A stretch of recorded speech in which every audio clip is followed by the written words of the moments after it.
Okay, then. It's not any different than Oh, no, no, no, no, no. This doesn't become an event. Look at the commissioner. Follow the Facebook page. Oh, really? Is that Beth Leadingback's voice I hear? It is. Hello. Good, how are you? Blah, blah, blah.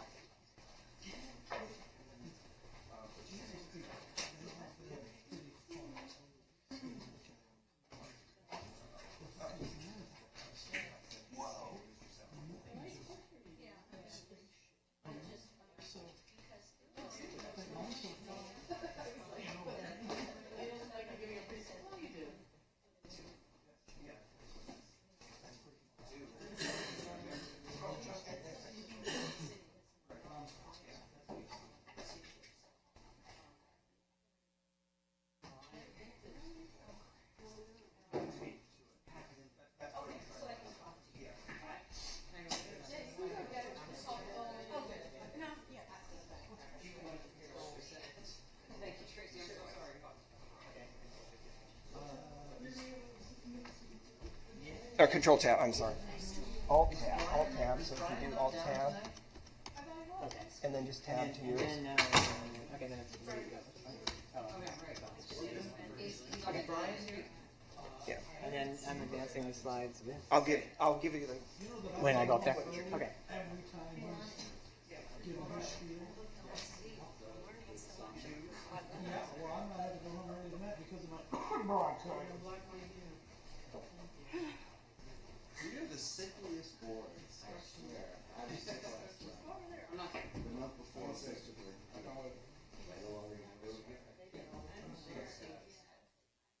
Madam Ag, good evening.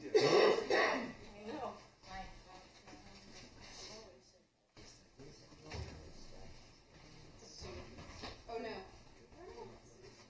Sue usually has a cushion on hers. There's some kind of stuff there if you need it. I got my fan. This is the president of my fan club.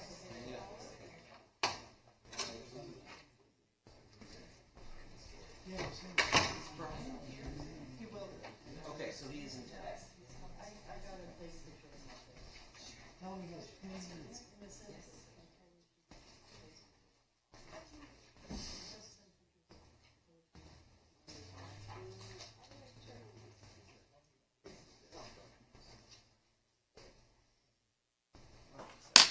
We are reconvening to open session, and we will start with the Pledge of Allegiance.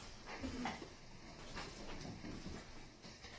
pledge allegiance to the flag of the United States of America and to the republic for which it stands, one nation, under God, indivisible, with liberty and justice for all. Okay. Our first item is report of closed session. Council, do we have a staff report? Yes. The board convened in closed session at 6:03 p.m. and adjourned from closed session at 6:49 after having considered one item of anticipated litigation. The board took the following action. The board authorized the general counsel to initiate litigation. Thank you. Next item on the agenda is item 5, approval of the minutes from February 11th. Everyone can take a brief moment to look over those minutes. The chair will entertain a motion to adopt the minutes. I move to adopt the minutes. Is there a second? Second. Is this All in favor? all in favor? Aye. Aye. All opposed? Abstentions? Abstention. I was not here. Commissioner Flora abstained? Which I must, because I was not here. Yes. Our next item on the agenda is, I'm sorry, let the record reflect that the minutes are approved. let the record reflect that the minutes are approved. Our next item on the agenda is special agenda items and announcements pertaining to the Rent Control Board. May we hear Ms. Condon? Yes, I have a few things this evening. I wanted to let the board know that on March 1st, we held our annual Owning Rental Property seminar. It was well attended. We had about 30 people there, including Commissioner Foster, which was nice. The comments after the session showed that people found it very well organized and informative, and I hear we had quite an active Q&A session. So that was very good. The board's next seminar will be May 3rd, Tuesday, May 3rd, which is in the evening from 6:30 till 9. That will be our annual seminar, Basics for Tenants. We cover a wide-ranging number of topics. Anybody interested should contact the agency to sign up. Then I wanted to mention, back in December, you'll remember that the board approved a new job classification for a senior administrative analyst. We've completed our recruitment for that, and I'm happy to announce that former information analyst Dan Costello is now the new senior administrative analyst. He will be supervising the other information analysts, and I want to congratulate him on that promotion. And you'll hear from him this evening. He's going to present the annual report. Congratulations. The next thing is, some of you will remember when we last did the annual report, the Pico Neighborhood Association asked for us to provide information to a group in San Francisco that prepares maps showing Ellis evictions. So they've asked us to update that information, and they're now working on an update to that map. So the Pico Neighborhood Association will be announcing that sometime in the near future. And then finally, for the board members, please put May 2nd on your calendars. That's the annual Boards and Commissions dinner, and you'll be receiving an invitation from the city clerk's office sometime in the near future. And that's it for the my announcements. Thank you, Ms. Condon. Our next item on the agenda is item number 7, public comment. This is an opportunity for members of the public to speak to the board on any issue of general interest to the community that is within the board's subject matter jurisdiction. State law prohibits the board from taking any action on items not listed on the agenda. We have one speaker on item number 7, Ms. Elaine Golden-Gieler. Ms. Giller, we understand that Lonnie is helping you with your PowerPoint presentation. You've requested 3 minutes once we get everything loaded.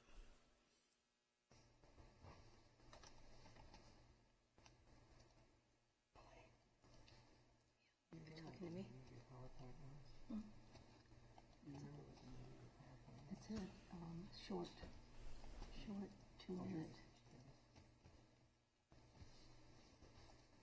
How do I do this? I'll give you the remote.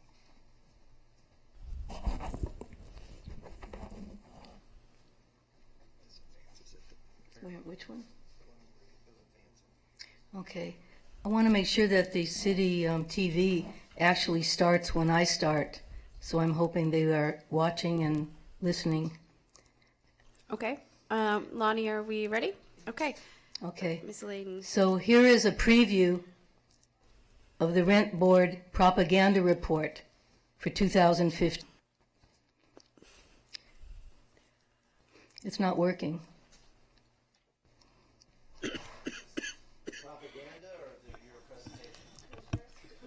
Chairman, if Ms. Golden-Gieler's presentation is up on the agenda. I'm doing a preview. Okay. Therefore, if I did it after the presentation by the staff, it wouldn't be what I'm doing. So I'd like to have permission to do a preview, please. Okay, what's up Ms. to- Golden-Giller, council is actually correct because you are speaking on an item related to the agenda. You will need to speak on that particular item. That said, we will have a staff report and you can present it there. But Could I ask that you would indulge me, please, because I've worked on this to make a presentation, and it would only work if it's before. And I was made to think that that would be a possibility. Ms. Golden-Giller, the law is clear and the rules of the Rent Control Board are clear because you are speaking to an item. You are welcome to speak to that item after we hear the staff report, but this is not an appropriate time to speak to it now. Okay, then I would request that I have a little more time after the staff report. You will have the appropriate amount of time permitted for a speaker on an item on the agenda. Great, thank you very much. Thank you.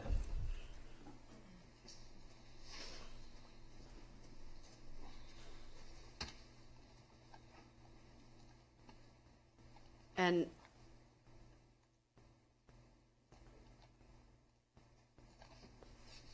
to clarify, Ms. Golden-Giller, I will note on your chit that you will be speaking on item 12A, which is the 2015 annual report. Our next item on the agenda is item 10A, jurisdictional item appeal M-0909, 1118 11th Street, Unit 8, appellant Mr. Morris. May we have a staff report, please? Commissioners, in January 2010, Lewis Morris, who is the petitioner and also the appellant in this case, signed a lease, actually two leases, to rent Unit 8 at 1118 11th Street for $1,400. For the first several months, Mr. Morris paid $1,400, but he would receive a check back from his landlord, Rita Wagner, for $200. After a few months, Mr. Morris just started paying only $1,200. From the start, Mr. Morris performed tasks on the property for Ms. Wagner. As recounted in his later email, these included being the eyes and ears of the landlord as to other tenants, acting as an ambassador for the landlord with other tenants, changing light bulbs and lighting and other similar smaller repairs, assisting with delivery of rent increase and eviction notices, notifying the manager of building problems, notifying the landlord about repairs that were needed that could create liability, and keeping common areas clean. Ms. Wagner testified in the hearing in this case that she considered Mr. Morris as an assistant property manager as reflected in the task that he performed, and that is why she collected only $1,200 rent from him when the lease rent was $1,400. His services constituted payment of the additional $200 in rent. The rent control law considers services rendered as a form of rent payment. Mr. Morris disputed her explanation. He said that despite what his lease said, Ms. Wagner had told him that his rent was really $1,200. He said that the $1,400 amount on the lease and his initial payments of $1,400 with his landlord's refund of $200 were part of a scheme to hide from other tenants the fact that he was only paying $1,200 instead of $1,400. He did not explain in the record, nor is it clear how or why the other tenants would know about his rent. Mr. Morris contended that the assistance he did provide on the property was done as a friend, not in lieu of payment of the $200 in rent. At some point in the end of 2014 and the beginning of 2015, tension related to the assistance that Mr. Morris was providing resulted in Ms. Wagner writing to him in July 2015 that his services as assistant property manager were no longer needed and that he would have to pay his entire rent. She also increased his rent based on his initial rent being $1,400. Because Mr. Morris contended that his initial rent was $1,200, he believed that he was now paying excess rent and filed the petition that's before the board. The hearing officer, who had the benefit of assessing the credibility of the testimony of witnesses over the course of an entire hearing, concluded that the evidence in the record made Ms. Wagner's explanation the more likely one. He found that Mr. Morris's initial rent had been $1,400 and that he had paid $200 of that through services.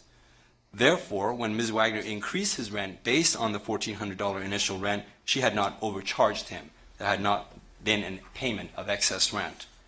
Mr. Morris has appealed that decision and argues that the hearing officer erred in his conclusion as to which explanation was more credible. The board hears this case as an appellate body. It does not hear this case de novo, but instead reviews the record to see if the evidence in the record shows that the hearing officer's conclusions were reasonable and supported by the record. Different people may look at the evidence and reach a different conclusion than the hearing officer, but the question for an appellate body is whether the conclusion reached by the hearing officer is manifestly wrong or if it's reasonably supported by the record. The hearing officer did not say that Mr. Morris's version of the events could not be true. Rather, given the fact that the hearing officer was uniquely placed to assess the credibility of the witness testimonies, that the initial rent of $1,400 was reflected in the leases, the initial rent payments, and Ms. Wagner's registration of the tenancy with the board several months later in July 2010, and the fact that Mr. Morris was performing tasks one associates with an assistant property manager, the hearing officer's conclusion as to which explanation was more likely, given that evidence that was before him, is a reasonable one that is supported by the record. For that reason, staff recommends that the board affirm the hearing officer's decision. Thank you. Unless anyone has any questions of clarification for staff? Commissioner Flora? Oh, sorry. Request to speak. Do you have a question or clarification? We have two speakers on Oh, item. no, I can hold. Okay, great. So we will next move on to our speakers list on the item. The first speaker is Ms. Rita Wagner. Ms. Wagner, you've requested 3 minutes to speak. I'm sorry. But the appellant is here tonight, so he will have the first opportunity to speak. Mr. Morris, you have 5 minutes because you are an appellant.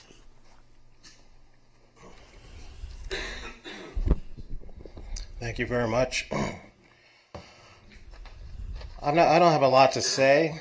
I stand by my convictions that our friendship was there in the past and was there when we came into our situation, our contract as far as my living in 1118 11th Street. Also, at the time, I don't want to be redundant with anything in the written statements that you've given me.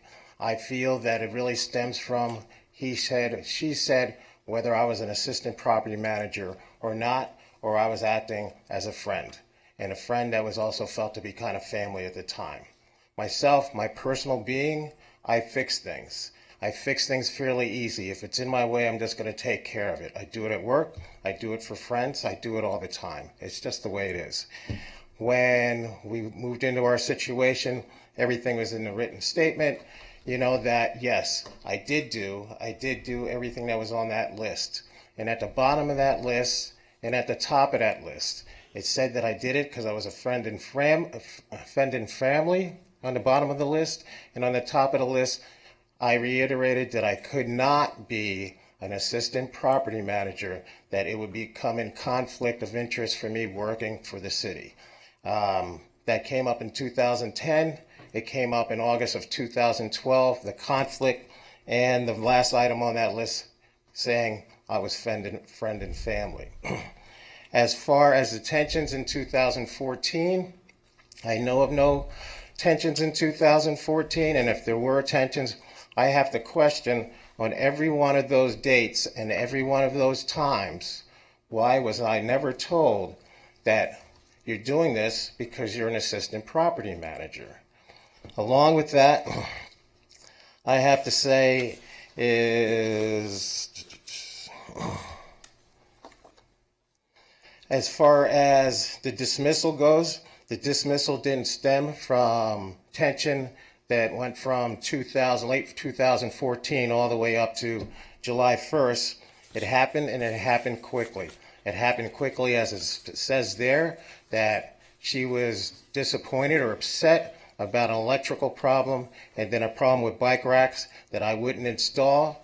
And within 2 days, I got the notice of dismissal as far as being an assistant property manager. With that argument, I was never felt that I was an assistant property manager. She may have felt that. She has never said that to me. She's never said it over a lunch conference that we had when we first had a problem with the first raise of rent in 2012. I stand by what I say, that I was never an assistant property manager, and had I been and had I known that I was getting $200 a month less rent for doing these services around the property, I wouldn't have stopped. I would have kept on going and saved that $200 a month, knowing that it would go up. Also, during that whole time, and any of these discrepancies, there was never anything said to me that or warned me that if you do something, this is what's going to happen. And with that, there's really nothing else to say. I don't want to repeat anything that's been up here, and I stand by what I have to say. Thank you very much. Thank you for listening to me. Thank you, Mr. Morris. Seeing no questions from the board. Are there any questions from the board? Commissioner Flora. Mr. Moore, no, I just was. Did you at any time in this ordeal feel that you were in the power position to challenge, question, or otherwise refuse some of the responsibilities or favors you were asked to perform? When anything came up, like an electrical problem, if it wasn't changing a light bulb, then I just recommended that you get an electrician. Did I feel I was in the power to refuse to do something? I felt that I was always in the power to refuse to do something. You did? Okay. Okay, thank you. Thank you, Commissioner Flora. Are there any other questions? Okay. Thank you, Mr. Morris. Thank you. Our next speaker is Miss Rita Wagner. Ms. Wagner, you've requested 3 minutes.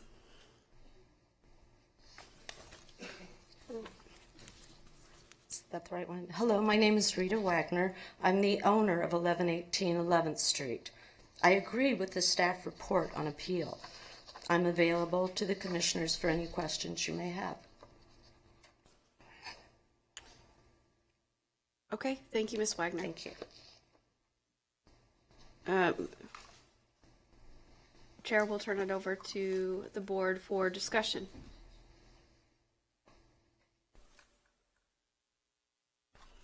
Commissioner Foster.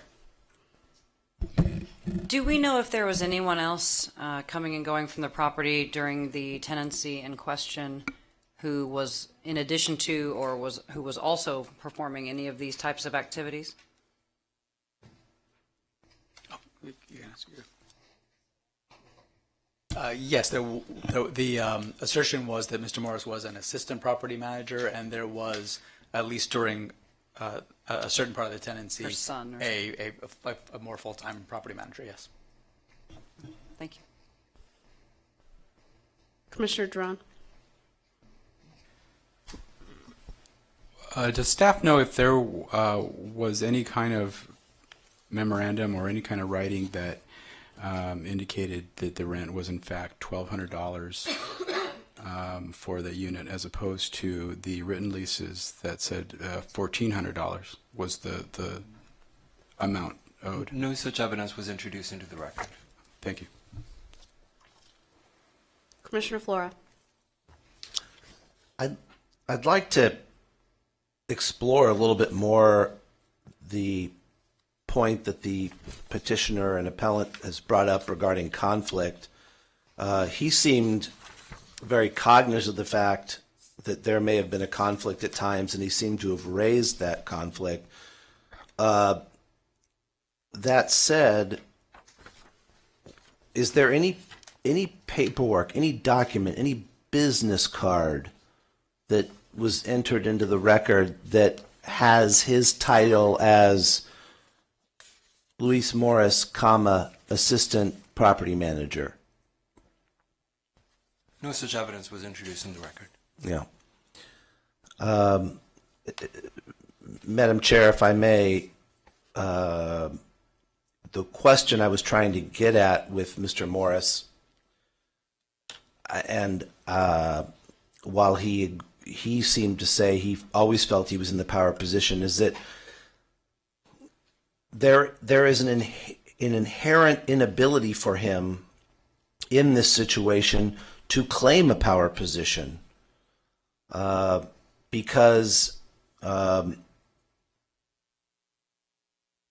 situation always seems to, as I'm reading this and as I read the report, the owner always seemed to have the leverage. And it concerns me in this situation where there's clearly an inherent conflict that we rule in a situation where the evidence may say something, but the underlying baseline foundation fact is, no matter what the verbiage, the owner had a power position and could put, and you lawyers know this term, and could put the element of consideration on Mr. Morris to be performing certain duties. He had an element of implied consideration that in order to get B, he had to do A. And that's what makes me uncomfortable with our staff report recommendation. And I'm open-minded, but I just want to say why the questioning I raised earlier was coming from where it was and why I'm troubled by this now. These are not equal parties. Mr. Morris was a subjugant. Okay? That's what gives me pause about this. Thank you. Thank you, Commissioner Flora. Commissioner Walton. When the chair is ready, I'd be happy to offer a motion. Thank you, Commissioner Walton. I have a question for staff, and I think there may be some further discussion, but we can revisit that if there's not. Mine is in Mr. Kresge's report on page 7. There was an indication that there was a notice of change in terms of tenancy dated August 30th, 2012, which increased the rent to $1,238.62. So my question is that any sort of acknowledgement that the registered rent was $1,200? And how was that weighed by the hearing examiner, and to what degree of weight can we give that now? Certainly, the hearing examiner weighed it because it's in the report. The hearing examiner doesn't say what specific quantum of weight he gave it, but in consideration of all of the evidence, and he doesn't say which pieces specifically of all the evidence that was given, and it was quite a lengthy hearing. He weighed one against the other. Certainly, that is a piece of evidence that supports Mr. Morris's position, and the hearing examiner could have determined that Mr. Morris was right.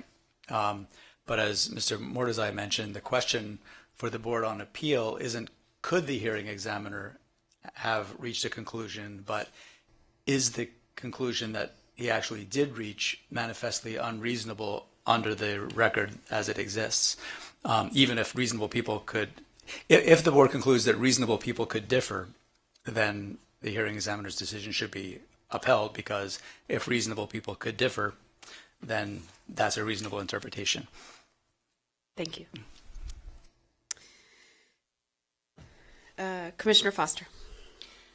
I could have done the math myself, but I did not. The $38.62 that it was raised, what percentage does that reflect? Does that reflect a general adjustment on $1,200 or on $1,400?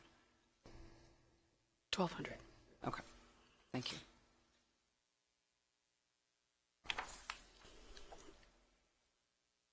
So I will recognize myself. While I do find the $1,238 increase to support Mr. Morris's position, I do feel beholden to our standard of review as an appellate body, and I find the staff report persuasive on that point. If we were reviewing this de novo, that is looking at the evidence without any under any tie to the underlying decision, perhaps the outcome would be different. But I am persuaded by the staff report, although I am willing to hear my fellow commissioners on their perspective. Commissioner Drawn. Having reviewed the report, I agree with Chair Phyllis based on our standard of review. It seems to me, based on the facts that were shown and presented at the hearing, that the hearing examiner's decision was a reasonable one. And I kind of rest my hat mostly on the fact that the written lease agreement said $1,400. That's what the rent was. The other facts that come into play are important, but they're, in my mind, they raise questions about whether things were done gratuitously or not, whether there were expectations on one party as opposed to another, and maybe those got confused. I don't know, but what I saw based on the evidence that I saw was that the rent was $1,400, that the adjustment that was made and requested by the landlord was within the allowable amounts, and to me that those hold sway, and so based on what I've said, I would agree with Chair Phyllis, and I am inclined to affirm the decision of the hearing examiner.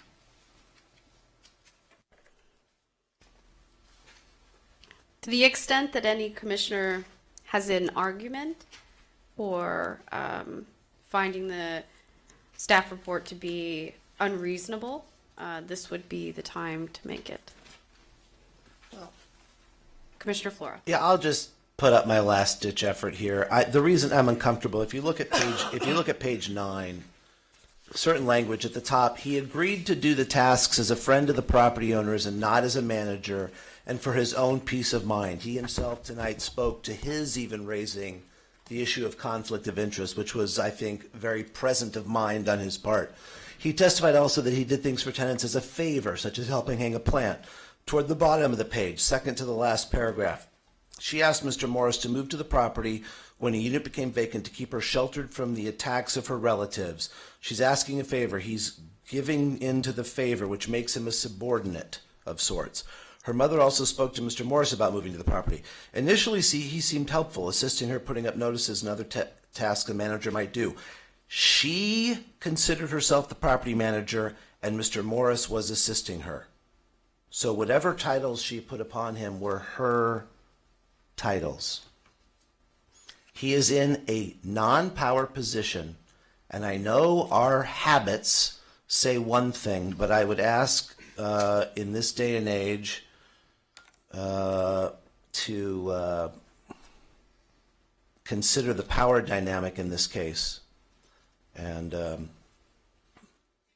it is not an equal and even power dynamic. And I just repeat that once again. That's all I got. Thank you. Myself, I will say I think the most troubling point for me is that there does seem to be a ratification of a $1,200 rent that happened in 2012 without any acknowledgement that there were additional conditions to that, which included providing services. And I am open to hearing from my fellow commissioners to the extent that they find that persuasive, whether that would impact their thinking on this. Commissioner Foster. I find myself conflicted.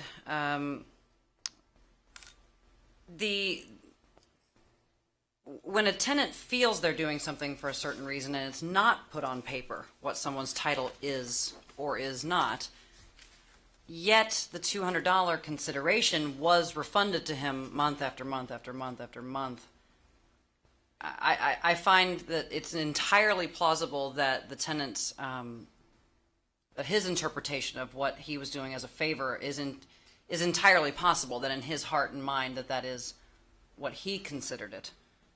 However, the exchange of money for the favors would seem to support the staff's position, and but the landlord themselves conflicted with that when they gave the rent increase based upon a $1,200 rent and not based upon a general adjustment based on the $1,400 rent. So I actually find a few things in conflict here, and I'm open to further discussion.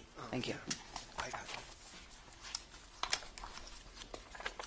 Commissioner Duran? Sure. I definitely hear what my commissioners are saying, and I have conflict as well. But what I just want to highlight again is the standard that we have here on review, and based on my understanding, it's whether the hearing examiner the decision was reasonable or not, and so I think that's either the limit or that's the bounds with which we have to look at this matter. So I guess in that sense, I don't think the hearing examiner's decision was unreasonable, which is why I made the comments that I made earlier, though I wish it were different, but that's just what that's what I think. Commissioner Walton? Well, I'm ready to make my motion. I submit that the rule of law compels us to rule as follows, that we deny the appeal and that we affirm the decision of the hearing officer in its entirety. That is my motion. Is there a second? I'll second. Okay, there is a motion and a second. Is there any discussion on the motion? I'm trying to just get some clarification, and I am not finding it quickly in the report. When was the rent increase requested?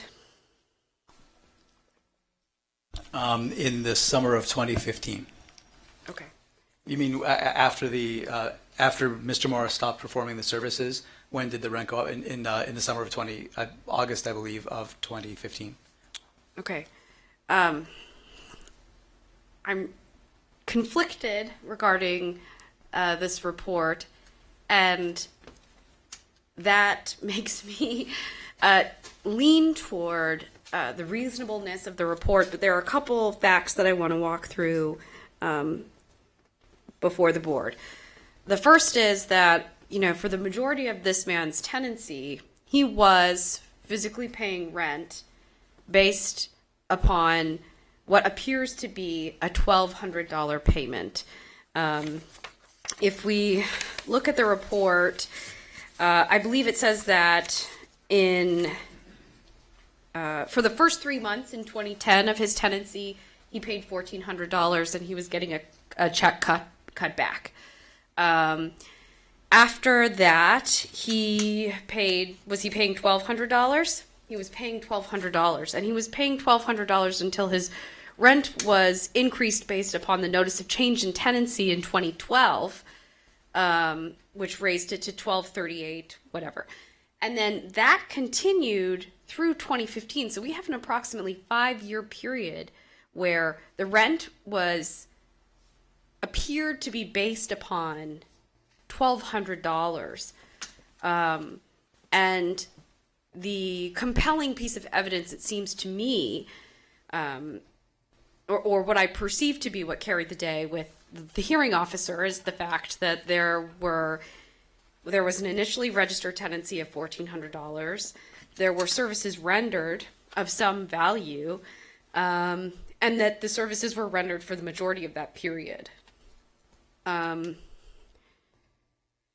Yep, it's a tough case, and I'm interested in hearing from my fellow commissioners on it. Oops, sorry, Commissioner Duran, and then Commissioner Flora.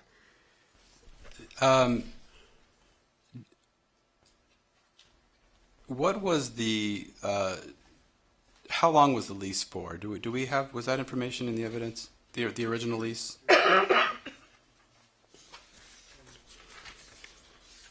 The initial lease term was 1 year. Okay. And it's my understanding that there was no renewal of a lease. It was just he kept paying. And so my understanding is that once that lease term is over, the tenancy changes to a month-to-month lease, with every subsequent month being a new term of a new. Okay.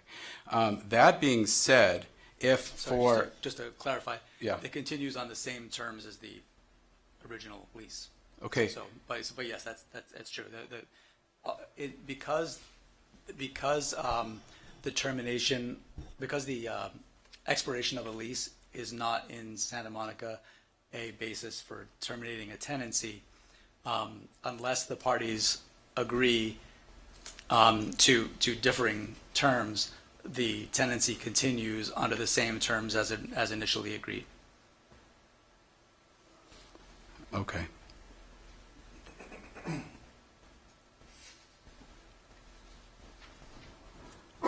Commissioner Flora. Go ahead. Yes, thank you.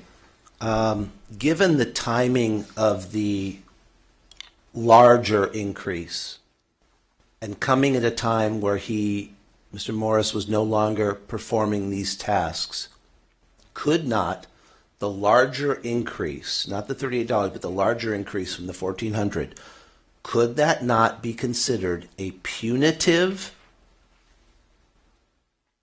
punishment of sorts for not continuing to do the things that he felt he was doing as a favor?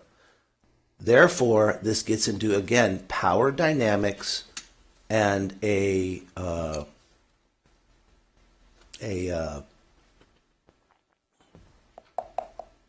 what's the word I'm looking for? Well, it's just, again, a punitive increase on somebody who was not in a equal position to argue a case for, he was trying to argue conflict of interest. He did not want to perform the tasks anymore as in any other official capacity. We have no documentation that says, or any paperwork that says he was an assistant property manager. Therefore, I don't see how we can construe this particular spike as anything other than a punitive strike against Mr. Morris. That's what really continues to haunt me and make this a very uncomfortable situation. Thank you, Commissioner Flora. Commissioner Foster. And I'm also confused as to the amount of time that passed. The initial increase in rent to $1,238.62 was in 2012. And correct me if I'm wrong, but the requested jump to take it up to MAR plus general adjustments didn't come until 2015. Correct. Now on page, I just had it. On page 12, it says, the record establishes that sometime after acquiescing to the September 2012 rent increase, he stopped performing the tasks. So 3 years went by before the higher rent was sought. Is that correct? That's also... No, that's not what although it says that there, elsewhere in the record it says that the activity stopped being performed at the very end of 2014. So Mr. Morris stopped doing those things that were at issue, and it was a period of about 6 or 7 months later that the rent went up. Okay, as a follow-up, then my question would be, and staff, please advise the board, are we only at this, and going back to what Commissioner Duran was trying to get at before, in this proceeding, are we only able to rule on the appeal assuming that all of the facts in the hearing are complete? Like, if we deem that perhaps they're not complete or thorough enough to render a decision, is there a remedy for that, or is there not? Thank you. Yes, the parties had a hearing. The hearing was their opportunity to present their evidence. Mr. Morris has said that he has nothing else to add. He said that at the podium this evening. Ms. Wagner has said that she's available for questions. So nobody has said there's some new evidence that I would give if only I were able. It is the case, though, and this is responsive to something that the Commissioner Flores said as well, that the board is confronted with a record, and this record, as several commissioners have noted, has facts in it that support both sides' positions to varying degrees. Certainly, the board can make a decision if the board determines that the hearing examiner acted unreasonably given the facts. It should overturn that decision. It's not, however, appropriate to overturn hearing examiner's decision based upon facts that are not in the record, including a theory that one of the parties was afraid of the other party, or that there was some dynamic going on that the parties didn't allege.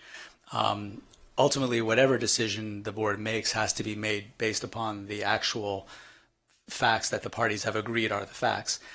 And the parties do, in this case, agree on every fact except the fact, if you want to call it that, of the explanation for what happened. The facts are, again, that the parties signed 2 separate leases at the beginning of the tenancy saying that the rent was $1,400. Mr. Morris at first paid $1,400. Ms. Wagner refunded for a few months $200, during which time Mr. Morris was performing services. Mr. Morris continued performing those services for a period of years, during which he simply paid the lower amount. He stopped performing those services. They had a back and forth for a period of time. Then the landlord increased the rent. Before that time, the landlord imposed a rent, and this is a fact in Mr. Morris's favor, that posed a rent increase based upon the dollar amount that he was paying, not the service amount, if there was a service amount. So, there are things that both sides have to point to, and in some ways that's not surprising, because if one side had nothing to say whatsoever, presumably they wouldn't have had a whole hearing, and then they wouldn't be here on appeal.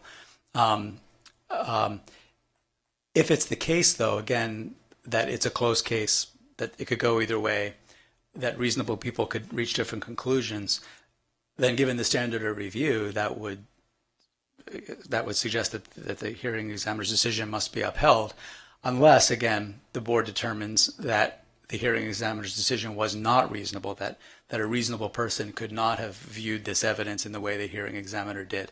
And if the board makes that finding, obviously supported by facts that it can point to in the record, then it should overturn the hearing examiner's decision.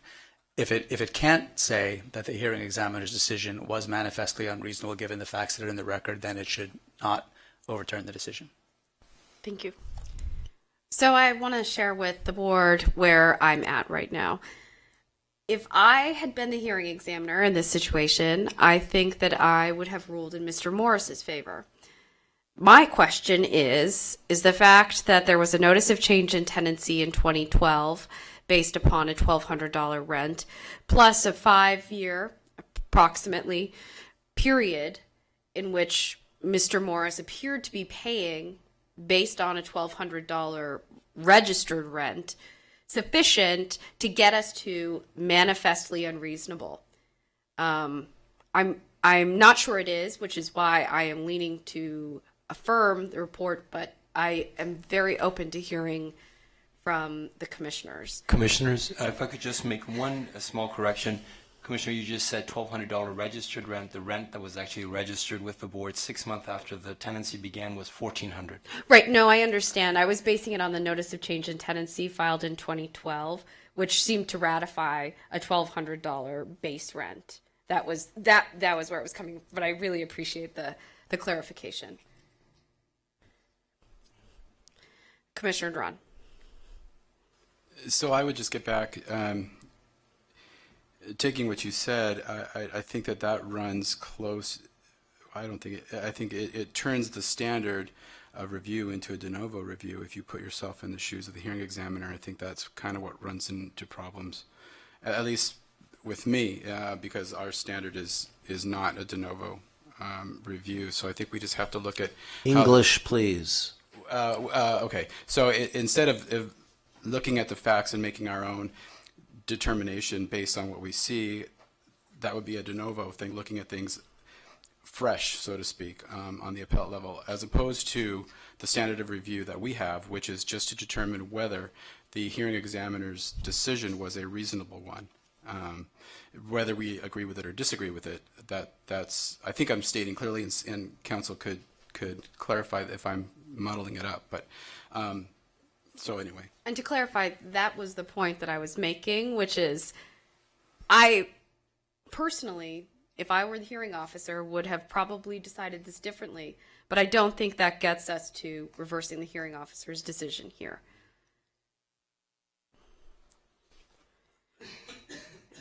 The chair will entertain a motion if there's a motion. Oh, there is a motion. There's a motion. Oh, so no, there was a second. Commissioner Duran seconded. We were because we had discussion on the motion. Okay. We can move to a roll call vote. Commissioner Duran, Yes, I affirm the hearing decision. Commissioner Flora, No. Commissioner Walton, Aye. Commissioner Anastasia Foster, Yes. and Commissioner Phyllis. Yes. Motion carries 4-1.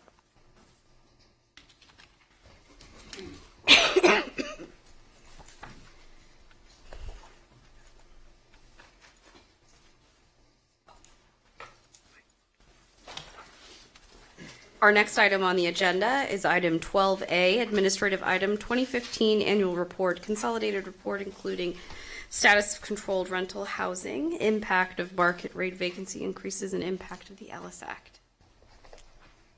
May we have a staff report? Yes. Good evening, Commissioners. Good evening. Thank you for this opportunity to present the 2015 annual report.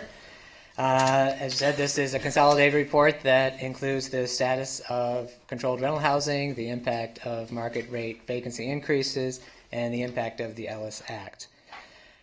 Just about everyone in the agency participates in the creation of this report, and it's based on a lot of recording of what we're doing and maintaining a database of all of the rents for controlled units. So it's very factually based, and probably the only very colorful thing about it is the cover photograph that Mr. Mordersai took. And I count on him every year for coming up with a really great photo for the cover. So thanks. So we're going to go through a lot of, just really a summary of some of the important things that are in the report. And, if there's anything that you have a question about, feel free to interrupt me as we're going along. So in 2015, we identified kind of three major new developments. The first has to do with the registration fee. As you know, the voters in Santa Monica passed Measure FS in November of 2014. And that allowed a couple of things. It allowed the board to increase the registration fee to cover its necessary operating costs up to a certain dollar limit. And this year we can report there was no change to the registration fee, despite some fears that would be increasing. And something that did change, though, was the pass-through amount to the tenants. The pass-through had been limited to $13 per month, and it was reduced to half of the $14.58 per month registration fee. So tenants are, if asked to by owners, paying $7.29 instead of $13 this year. Another new development was something that the board implemented last summer, to a new regulation to have us annually recertify owners who have qualified for owner-occupied exemptions. We began this effort in September, and continuing with some of the work that's been done this year, we've approximated that about 10% of those exemptions are going to lapse. I'll talk a little bit more about these later in the presentation. A third thing that developed this year was based on an amendment by the City Council to the tenant harassment ordinance, and that required owners to disclose to tenants certain rights before making buyout offers, and this was so that they wouldn't be unduly coerced into accepting these offers. And then the Rent Control Board amended its regulations last year to accept executed buyout agreements for filing and then to report on them in aggregate. The point of reporting in aggregate was to protect the privacy of the parties involved in those offers. And this year will be the first time we report on buyout offers. I'll discuss them when we get to the activities of the legal department. So as of the end of 2015, we had 27,542 currently controlled rental units. Now, this number is less than last year's number of 28,069, and it's different for a variety of reasons that have more to do with how we account for these units rather than an actual reduction in their numbers. I'll discuss this a little bit more when we get to the next slide. The purpose of this slide is really just to give you an overview of the types of controlled rental units and where they are in the city. As you can see from the chart on the upper right, most of the units that are controlled are one-bedroom units, and then followed by two-bedroom units, and we have a very small number of three-bedroom units and not that many studios or zero-bedroom units. Despite some of the changes in the unit counts, these percentages really haven't changed. It's about the same. The percentages of controlled rental units by city area also hasn't changed very much. We have about 38% of the controlled rental units along the coasts in areas identified as F, C, and A. And then we have about another 40% in the northeast section, identified as units G and E. And you can see that areas D and B have a lower density of controlled units. And we'll be referencing this map as we go forward. So as I said, we have 27,542 currently controlled rental units. The reason we made some decisions this year that resulted in changes in the way that we're accounting for the controlled units and how we're categorizing them. We understand that it makes it more difficult to make apples-to-apples comparisons from previous year's reports, but we think that the changes that we've made allow us to more accurately report on the status of the units, and then also to add some specificity in the reporting in some things that we did not report in earlier years. So to kind of explain the difference, I'm going to explain several changes we made just briefly. First, of course, we're not counting units that are currently exempt units, and these include approximately 9,000 units that have either been withdrawn under the Ellis Act, may have been removed per permits, may have been granted owner-occupied exemptions and other use exemptions, and some of these may at some point return to the controlled stock depending on how they're being used. So the number is always a little bit in flux every year anyway. The major difference we made this year was to not count as either long-term or market rate units that we know are owner-occupied. So many times owners will apply for a fee waiver for the unit that they occupy, and these are not necessarily the properties that they have exemption. These are properties maybe of 3 units or 4 units or greater, but the owner's living on the property. So we decided not to include those in either count. Another change we made was to separate out units that are participating in the Section 8 program. In previous years, we have counted these units both as market rate and as long-term, depending on whether a unit may have been at one time rented at a market rate, then we would put it in that bucket. And so this year we thought it best just to separate them out, and you'll see there are 707 units that currently have Section 8 fee waivers.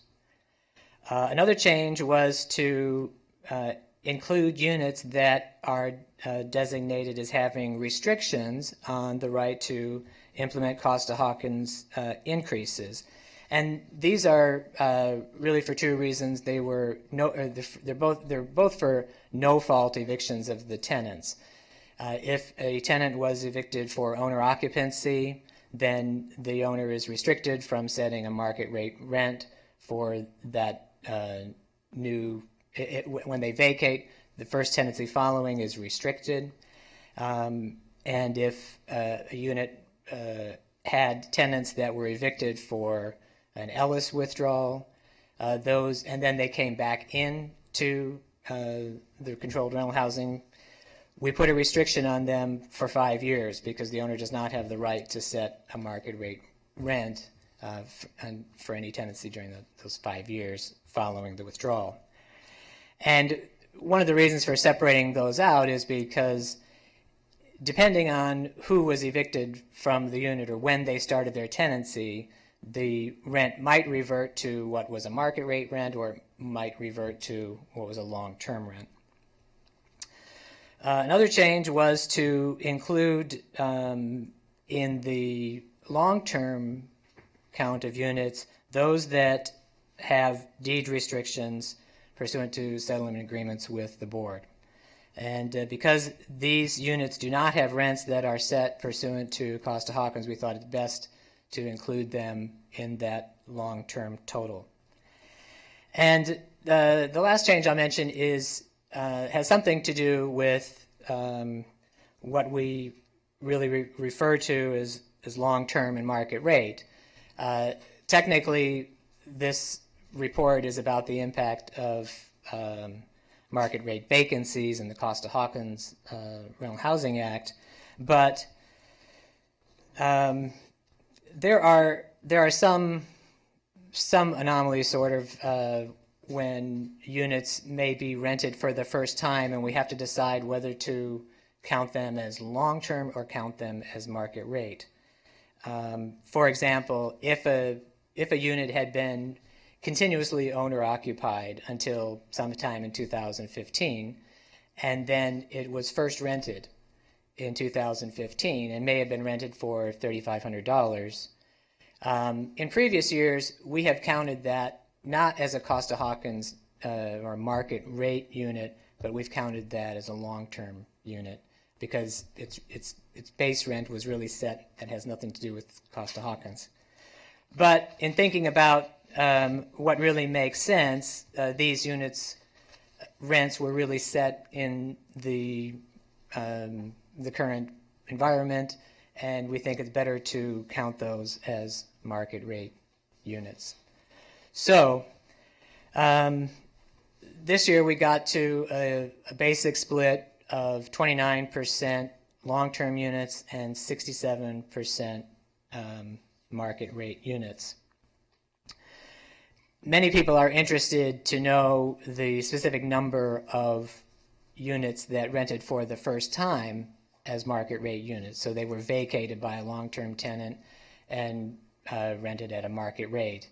So we did a narrow analysis and discovered that last year there were 203 units that recorded a market rate rent for the first time. This is lower than the 453 units that were vacated by long-term tenants last year. And we think it may be for a couple of reasons. One, as the universe of long-term units grows smaller, the number of units that are converting is also smaller. Also, as rents are going up, there's a greater value for tenants to stay in place. So some long-term tenants may be remaining in their units rather than vacating to either a market rate unit in Santa Monica or somewhere else. So I think the next slide really shows why tenants may be staying in place. This is a 17-year review of initial rents, and this is from the start of the Costa-Hawkins vacancy decontrol era. But I want to explain a little bit about what you're looking at. So we have by unit size what the median rent was for a controlled unit last year in bold there. This and all of the information in the chart is really based on the vacancy unit registration forms that owners file with us. So they tell us what they rented the units for. In this 17-year period, we've received about 68,000 vacancy unit registration forms. Last year, 2,838 forms registered new base rents in 2015. That's about the same as in 2014. And it also is about 10% of the controlled housing stock. So the other thing I want to explain is what a median is. Just statistically, many people are confused medians and averages and means. The median is basically the middle number. So out of a set of numbers, it's the one that's in the middle. So out of 1, 2, 3, 9, and 10, 3 is the median. And it basically means that, in this case, half of the units rented for more than the amount that you see there, and half of the units rented for an amount below the amount you see there. So as you can see, the trend is ever increasing new rents in Santa Monica whenever there's a vacancy. There was a slight dip about 5 years ago with the recession, but that has ended. We're setting record new rents for every size unit in Santa Monica, and the increases over 2014 on average are about 10%. There was, even though that's about the same for all the different size units, if you compare the increase in 2013 to 2014 for some of the larger units, for the 2 bedrooms and the 3 bedroom units, they were basically flat for those 2 years. But suddenly we're seeing a very big increase on the larger units as well.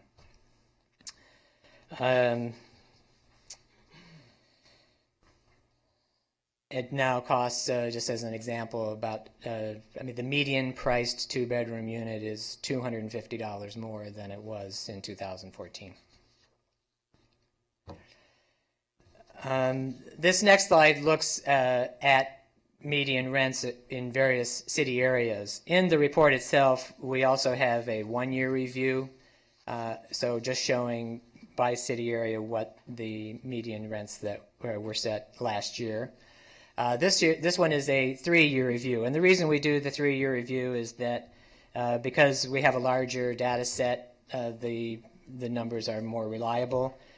These numbers are based on 7,938 rentals. And as you can see, the Oceanside units, those in areas F, C, and A, seem to have the highest rents. I guess that's probably expected. And again, 38% of the controlled units are in this area. You can see that a 2-bedroom in area A was $2,900, and a similarly sized unit in area B was only $2,295. So there's a $605 difference between those medians. The lowest medians of all across all unit sizes were in area D. That's the area along the Pico corridor. And although they're lower priced, there are fewer of them. We only have 10% of the controlled rental housing in that area. Last year and in previous years, we had not included Area C in this report. And the reason was that there's a building in Area C with many units that could well be described as a luxury rental with 5-figure rents. And those would skew the medians as we report them. So this year we just eliminated that one property and are reporting on the other units in Area C. And as there's more development of rental housing in the downtown area, we think this information may be relevant. Just to be clear, there were no 3-bedroom units rented in Area C last year, other than maybe at that property.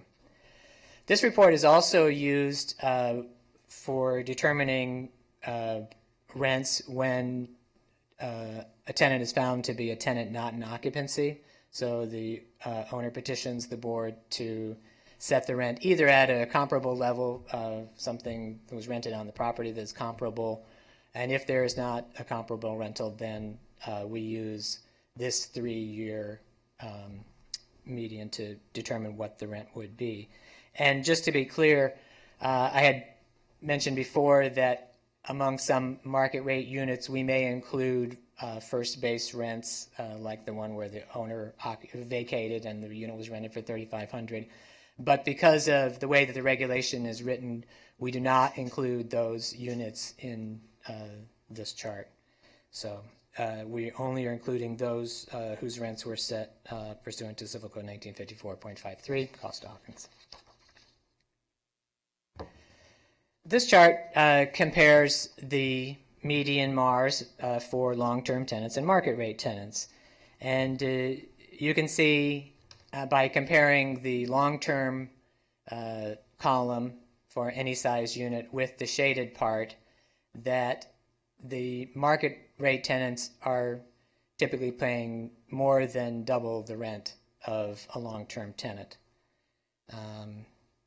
So it's clear that there's obviously a difference in median rents for long-term tenants and for market rate tenants. But that doesn't mean that market rate tenants are not benefiting from rent control. In the annual report, we have 4 charts similar to these. They cover 0, 1, 2, and 3 bedroom units. And we've identified what the 2015 median initial rents were for each size unit. And we compared it to what the current maximum allowable rent is for units depending on the year that they were rented. So, example, just to look at the chart, in 1999, if you moved in a studio or a 0-bedroom unit, your current maximum allowable rent, if you're paying the median, it would be $1,094. And the difference between the $1,600 that was charged last year, was the median last year, are the relative savings for market rate tenants, because their increases to the rent are limited only to the general adjustments. Under 2010, we put an example there just so you can see how to do the calculation, but the difference between 1,600 and 1,220 is 380. So just looking across the chart, you can imagine there are the value of rent control is very high for tenants who stay in place. This chart shows you among the market rate units when the unit was occupied. We don't report on units occupied prior to 1999 because owners didn't have to file the vacancy in a registration form, and all of the rents are based on 1978. So we don't know necessarily when a long-term unit was occupied. But as the chart clearly shows, a great percentage of the units are occupied by tenants who moved in very recently. More than half of the market rate tenants moved in within the last 4 years. And if we extend that to 2009, we have 75% of people who moved in very recently. And if I can just go back to this, you can see that most of the population is really toward the right side of the chart there. Most of the units are from 2009 on, and so any of the values there are savings for those people. Every year we also do analysis of affordability, and this changed a little bit, but the way we do this is, first of all, we're looking at only units that have rented at market rates at least once. So we're really doing an apples-to-apples comparison, and we're showing that same unit if it had remained. If there had been no vacancy decontrol, what the current maximum allowable rent would be for that unit. So for a 0-bedroom, the median today would be $762. And then we use the HUD affordability factors and some household size adjustment factors to calculate what the income needed would be to afford that unit. Now, the U.S. Department of Housing and Urban Development recommends that no more than 30% of gross income be used for housing, otherwise tenants would be considered rent burdened. We also use the household size factors that match those that were adopted by the City Council so that there can be some consistency in reporting. And it's probably fairly obvious, but with vacancy decontrol, units are much more expensive and the income needed to occupy them is much higher. To afford a 2 or 3 bedroom unit, if you're paying the median set last year, the household would need an income over $100,000. And studios and 1 bedroom units still require very high income. And given that the area median income for a 4-person household in the greater Los Angeles area was no more than $64,800 in 2015, no household would be able to afford even a studio in Santa Monica. But had there been no vacancy decontrol, they could have moved into any size unit last year. The charts at the bottom really dump into buckets based on various income categories where units would be. So before vacancy decontrol, we had a lot of units that were available to people making even very low or low income levels. But in 2015, virtually no units. I mean, we have fewer than 4% or about 4% that could be occupied by people making the higher level low income category, and those may be units that are owned and operated by Community Corporation of Santa Monica. So the chart on the right there shows graphically what I'm talking about. In 1998, people of various income levels could afford units in Santa Monica, but in 2015, you would need to have higher than 110% of area median income to afford a unit here. The next section of the report is on the impact of the Ellis Act, and here we can see some rising numbers as well. From 2013 to 2014, we saw a 75% jump in the units affected by Ellis Act withdrawals. They went from 29 to 85. And this year, we saw an even larger 80% jump to 153 units. And clearly, this increase is tied to economic opportunities. There are high property values here and the opportunity to develop condominiums on properties that may have had rent-controlled rental housing exist. And even if owners didn't demolish the buildings and waited 5 years, they could command much higher rents than perhaps the properties are generating now. So there's a concern about obviously not only the economic impact here, but how many tenants are being displaced from this Ellis activity. Last year, there were of all of the units that were withdrawn, 56% were occupied and 44% of them were vacant. And it may be that buyout offers were involved so that owners probably could maybe negotiate with tenants and get them to vacate prior to Ellising, and so they had more vacant units and didn't have to pay the full relocation costs. It's not really known.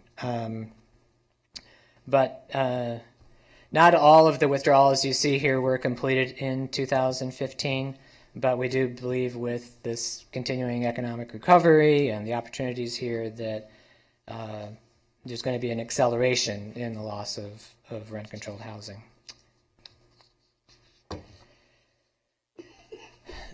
This slide overviews historically what the post-Ellis use of properties has been. We have lost a total of 2,019 units due to Ellis activity. 37% of these have been redeveloped for multifamily housing or multifamily use. So that includes, if you look at the chart on the right, apartments, apartments mixed use, condominiums, and condominiums mixed use. And 20% of the properties were used for single-family dwellings. Some of the withdrawn units were only maybe 1 or 2 units on the property, and so it's a little more likely they might be demolished and converted to a single-family dwelling use. But board staff monitors withdrawn properties to make sure that they are not used for residential rental purposes, and asserts jurisdiction when we discover that they are. And as an example, even though it had been withdrawn more than 5 years ago, staff discovered a 6-unit property last year that had been advertised as a rental. And we exerted jurisdiction over that property, and we're going to continue to do that monitoring. The next section of the report really kind of overviews the activities of the Rent Control Agency, beginning with the Public Information Department. We are the first point of contact for most people with the Rent Control Agency. We staff the public counter, take the phone calls, answer emails. We post information on the website and update that, and Facebook. And we participate in various interagency activities, and we're involved with educational programs like doing seminars. And we also assist the city attorney's office by doing temporary relocation counseling when tenants have to be temporarily relocated from their units due to some habitability issue. We are the ones who, along with staff and our staff assistant pool, process all of the vacancy unit registration forms and the changes of ownership and various other registration forms. And we find that the demand for our information is increasing. Last year, contacts with the public increased from 12,301 the year before to 13,211. And our website hits went up from 47,851 to 54,075. And our unique website hits were up about 5,000 or 4,500 from 31,000 to about 35,400. And we're also getting an increasing number of questions by email. Next, we're going to the hearings department, which the activities of which are probably very familiar. There were 107 petitions of various types filed in 2015. Decreased petitions were the most common. There were 67 of those, and those also increased from 2014. We had 62 the year before. We had a decrease, though, slightly in disputes over rents or registration. We had just 18 petitions filed, and that's down from 23, which is a good thing. We also but had a big increase in the construction-related decrease petitions. We really kind of restarted those in 2014, and there were only 2 petitions filed, but last year we had 22. So the hearings department is very busy. They held 55 hearings last year, and would have had to have more except for the success of the mediation program. As you can see, 54% of the decrease petitions filed were resolved in mediation, and 58% of the excess rent and non-registration cases were resolved in mediation, except for those that may be pending. And again, showing the value to market rate tenants, 54% of the decrease petitions were filed by market rate tenants, and a whopping 89% of the excess rent complaints were filed by market rate tenants.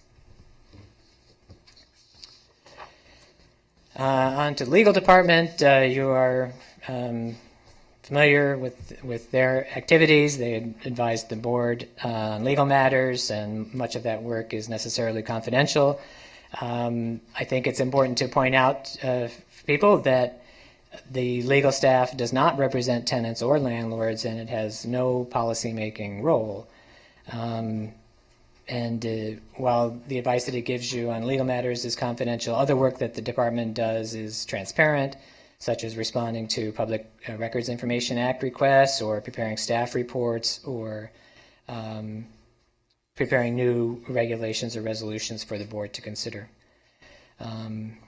Most of the lawsuits filed against the board or by the board last year remain pending at the end of the year, but 2 lawsuits filed prior to last year were resolved, and both judgments were for the board.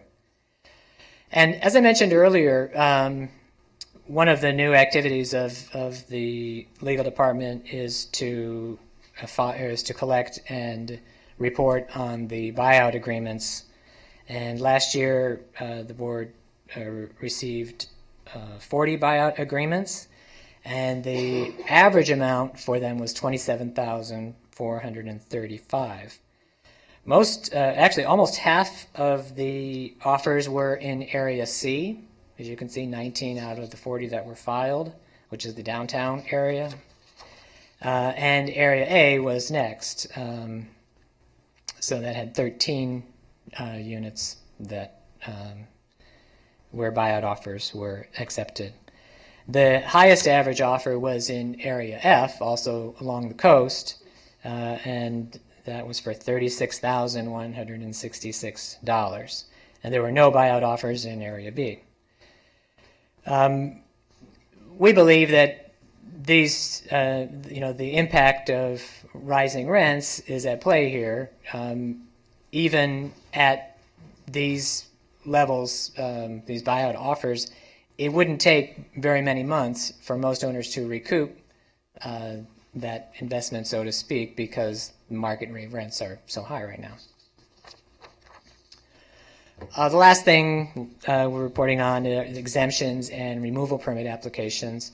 Last year, the board granted 12 owner-occupied exemptions, but we did also find out that 30 owner-occupied exemptions were deemed to have lapsed. So there's a net negative there. We do have a lot of single-family dwelling applications filed. Many times these are for planning purposes. They're redeveloping the property and they need to have the status clarified. So if it was a single-family dwelling that was not used for a residential rental purpose on July 1st, 1984, it's exempt. Last year, the board approved 1 removal permit, and that was from a prior year, and we received no removal permits in 2015. So if anyone would like more information, there's a lot of information in the report. It's 53 pages long. You can read the report online or download it from our website. That's the address. You can visit the Rent Control office and we'll give you a copy. If you have particular questions, feel free to contact a Rent Control information analyst at that phone number. So the last thing I'd like to say is, each of the numbers that I've mentioned here represents a certain amount of work. One hearing held isn't just one hearing held. It's notices sent to, we attempt mediation. We, send notices to the owners and tenants. We coordinate a lot of things, and there's a lot of work that goes around one number. So I hope you appreciate the work of the staff. And you may want to forward this report to the City Council to fulfill the requirement to report on the status of controlled housing. And in other years, you've also forwarded it to the Planning Commission and to the City Attorney's Office. So thank you. Great. Thank you. Unless any of my fellow commissioners have specific points of clarification for staff, since we do have one speaker on this item, I would recommend calling the speaker and then we can go into discussion. Thank you so much for your very thorough report. Our first and only speaker on this item is Miss Elaine Golden-Gieler.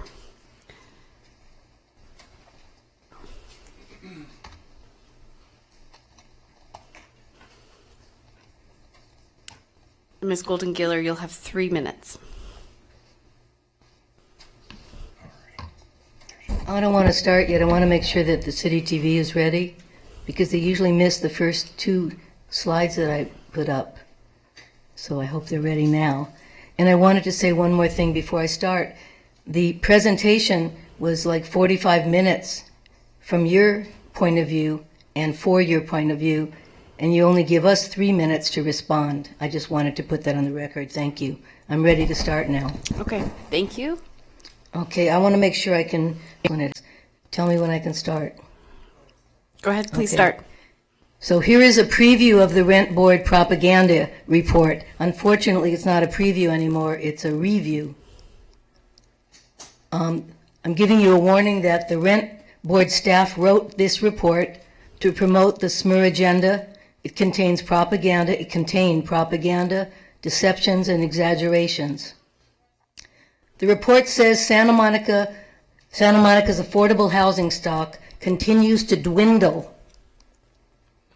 Fact checked, 53% of the Santa Monica rentals meet HUD affordability standards more than any other California city. The report says under the Ellis Act, Santa Monica suffered a net loss of 28 rental units, causing a severe impact and corrosive effect. Wow, sounds devastating. Fact check, those 28 Ellis units add up to a shocking 1/10 of the 27,514 Santa Monica rental units. The report says Ellis withdrawal notices rose by more than 1/3.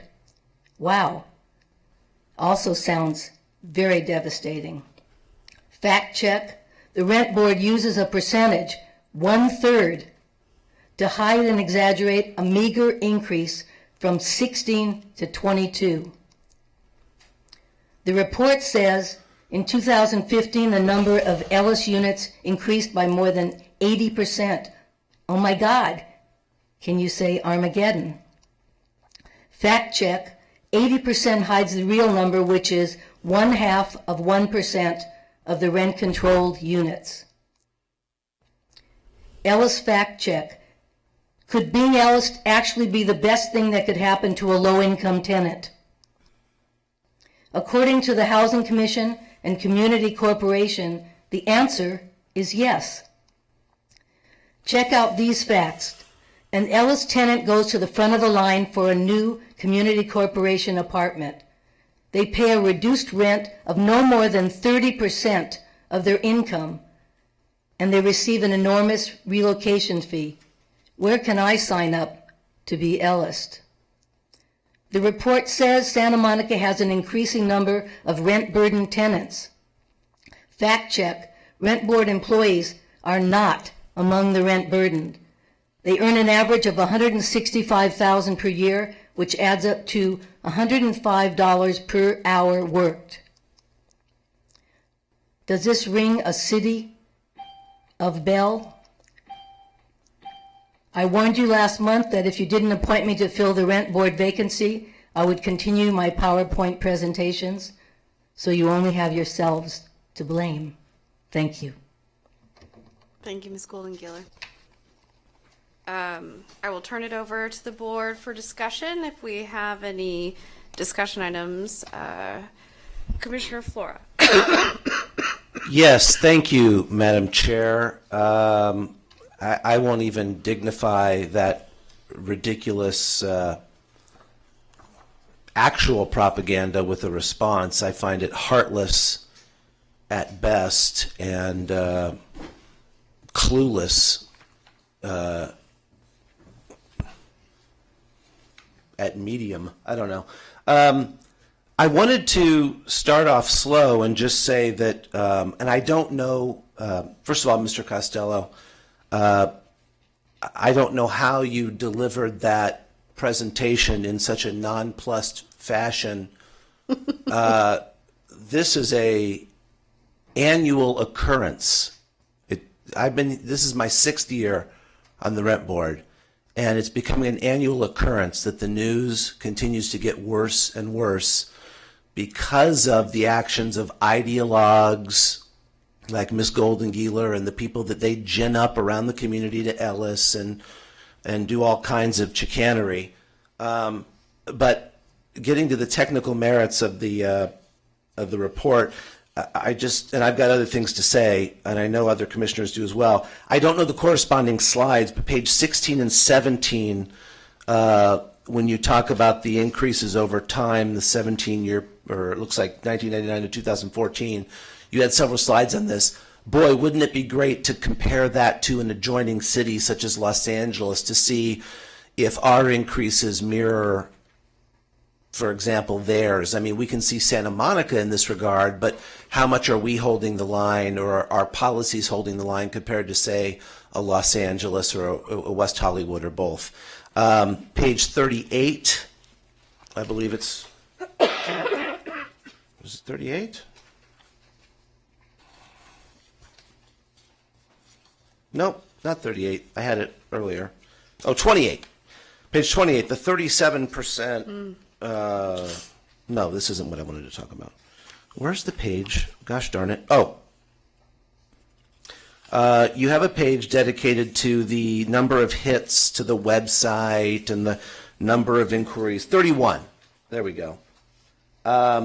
Verbally, you mentioned the increase, but wouldn't it be great and nice and easy if just parenthetically, side to side, I didn't have to look up last year's report and you just put in the percent increase or decrease by comparison of those numbers? So just a couple of minor ways to give us some quick reference improvements to actually the presentation of the report. You sound like you've got... Yeah, thank you. In fact, Ms. Condon and I have spoken about that recently, about how it's really useful to have comparisons. You know, we do that for certain statistics, but we could do that for more. Yeah, okay. And just some, Madam Chair, if you'll indulge me, just some commentary on the report. Again, this is very alarming, and anybody that doesn't understand or say so, again, really has an ideological fix or is somewhat heartless or clueless to the problem of affordable housing in Santa Monica. We're talking about now fewer than 8,000 original 1979 rent control units that we're fighting for in this town. The units that have been moved up to market rate, look, we have some of the greatest renter protections. They are frozen at that cost and subject only to our annual increase. Those are good protections, but to say that we've got some 27,000 affordable units would be very misleading. We've really only got just under 8,000. Who knows what those market rate levels are doing. From an environmental perspective, which I always come from, as many of you know, what we're doing is, what we're doing is we are pricing out the working class people that work in Santa Monica from living here. And those of you that are watching that are on this ideological bent that we not build any more housing in Santa Monica, that we not construct a single unit because we should have no net new people in Santa Monica, are out of your minds, because what that's doing is it is freezing out people that actually work here from being able to possibly afford a unit. So all that traffic that you're talking about is in part workers that can't afford to live here and drive or walk mere blocks to their job, driving from places like Long Beach, Cerritos, cities along the 134 into Santa Monica, clogging up traffic to get to jobs because this situation is market rating them out of a possible ability to live here. We need an all-of-the-above approach to more affordable housing in this city, and if this report does not, whip into shape some of the people in this city that are against affordable housing development and to see the need for affordable housing development, I honestly don't know what I can do to help them, because this is a real crisis. And what this report clearly shows is that despite all of our good intentions, despite all of our strong rent control provisions and protections, despite being a rent control city, the owners still have all the cards. And the fact that at Costa-Hawkins market rates, and the fact that an increasing number of units are turning over at market rate, only to have the Ellis Act evictions increasing, tells me that greed is rampant, and that there are an increasing number of owners that do not care about their tenants, that only care about the almighty dollar, despite the fact that they are raking it in. And Madam Chair, I know I'm speaking emotionally right now, but we need to be all the more vigilant in standing up for what we believe, because this report shows that people like Ms. Golden-Gieler have no point whatsoever, and that we need to continue to fight for the working people of this city. Thank you. Thank you, Commissioner Flora. And, I think we all can appreciate the deep emotions that topics like affordable housing and development and traffic and concern for the environment raise. I appreciate the board's commitment to decorum. So thank you. Ms. Foster. I just want to thank the staff for this amazingly comprehensive, detailed, and easy to understand report. While it still covers all of the relevant material, you've made it to where our citizens, at the click of a button on the website, can easily make heads and tails of the facts you've presented. So we thank you very much for this hard work. I know you do it every year, but it's my first year. And part of the reason I pursued a position on this board when I saw one come available is because this is near and dear to my heart and to many of the hearts of the people of Santa Monica, or else they wouldn't have created this board and this agency in 1979. And if the chair will indulge me, I'd like to read one sentence from our statement of purpose in our own rent control charter amendment. Section 1800 Statement of Purpose: a growing shortage of housing units resulting in a low vacancy rate and rapidly rising rents exploiting the shortage constitute a serious housing problem affecting the lives of a substantial portion of those Santa Monica residents who reside in residential housing. It couldn't be any more crystal clear that that's exactly what's happening again in our city, and I'm grateful for the existence of the board. I'm grateful for the opportunity to serve and enforce our wonderful rent control law. It is unfortunate that some statewide issues over the years have eroded to the point where, by HUD standards, anything larger than a one-bedroom apartment in Santa Monica, due to vacancy decontrol, among other factors, requires a household income of over $100,000 to afford anything more than a one-bedroom apartment in this city going forward. The protections that our law and that our hearings department, our information officers, our staff, our attorneys, everyone in the city who affords themselves the opportunity to go through the process that the agency offers should not hesitate. They should do it. They should do it every day. They should do it more and look into their rights, because the very few people, Commissioner Flora reminded us, that are still in pre-99 leases, post-1979 leases, the number is dwindling. There's no other way to look at it. And once those have been lost to vacancy decontrol, they're not coming back. So it's an important job you do compiling these numbers every year. And for any owners or tenants who are dismayed when they see those fees and surcharges come through on their rents each month, I would remind them that it's painful. I'm a renter as well. I don't like to see my rent go up either. But there's a reason we pay these fees and surcharges, and it's so that this agency can exist and so that this data can be compiled and tracked. And I thank you. I would also like to request, Commissioner Flora touched upon the trend lines. I tried to go back in previous reports and look at, for instance, the 2010 numbers to see the most recent dip and how quickly it's escalated in 5 years. I wasn't able to do that because the definition has changed as to the number of excluded units, and I briefly spoke with staff about this week, but we were talking about, and what Todd Flora touched on, that maybe we could have some comparative to reflect back on other categories of groupings of years and trend reports. But I thank you very much for your report. Thank you, Commissioner Foster. I just wanted to speak briefly on this item. I know that we have a lot of important items coming up. But the first thing I want to say is thank you for such a comprehensive report. It was thoughtful. It was extremely helpful. It was timely. So thank you. Job well done.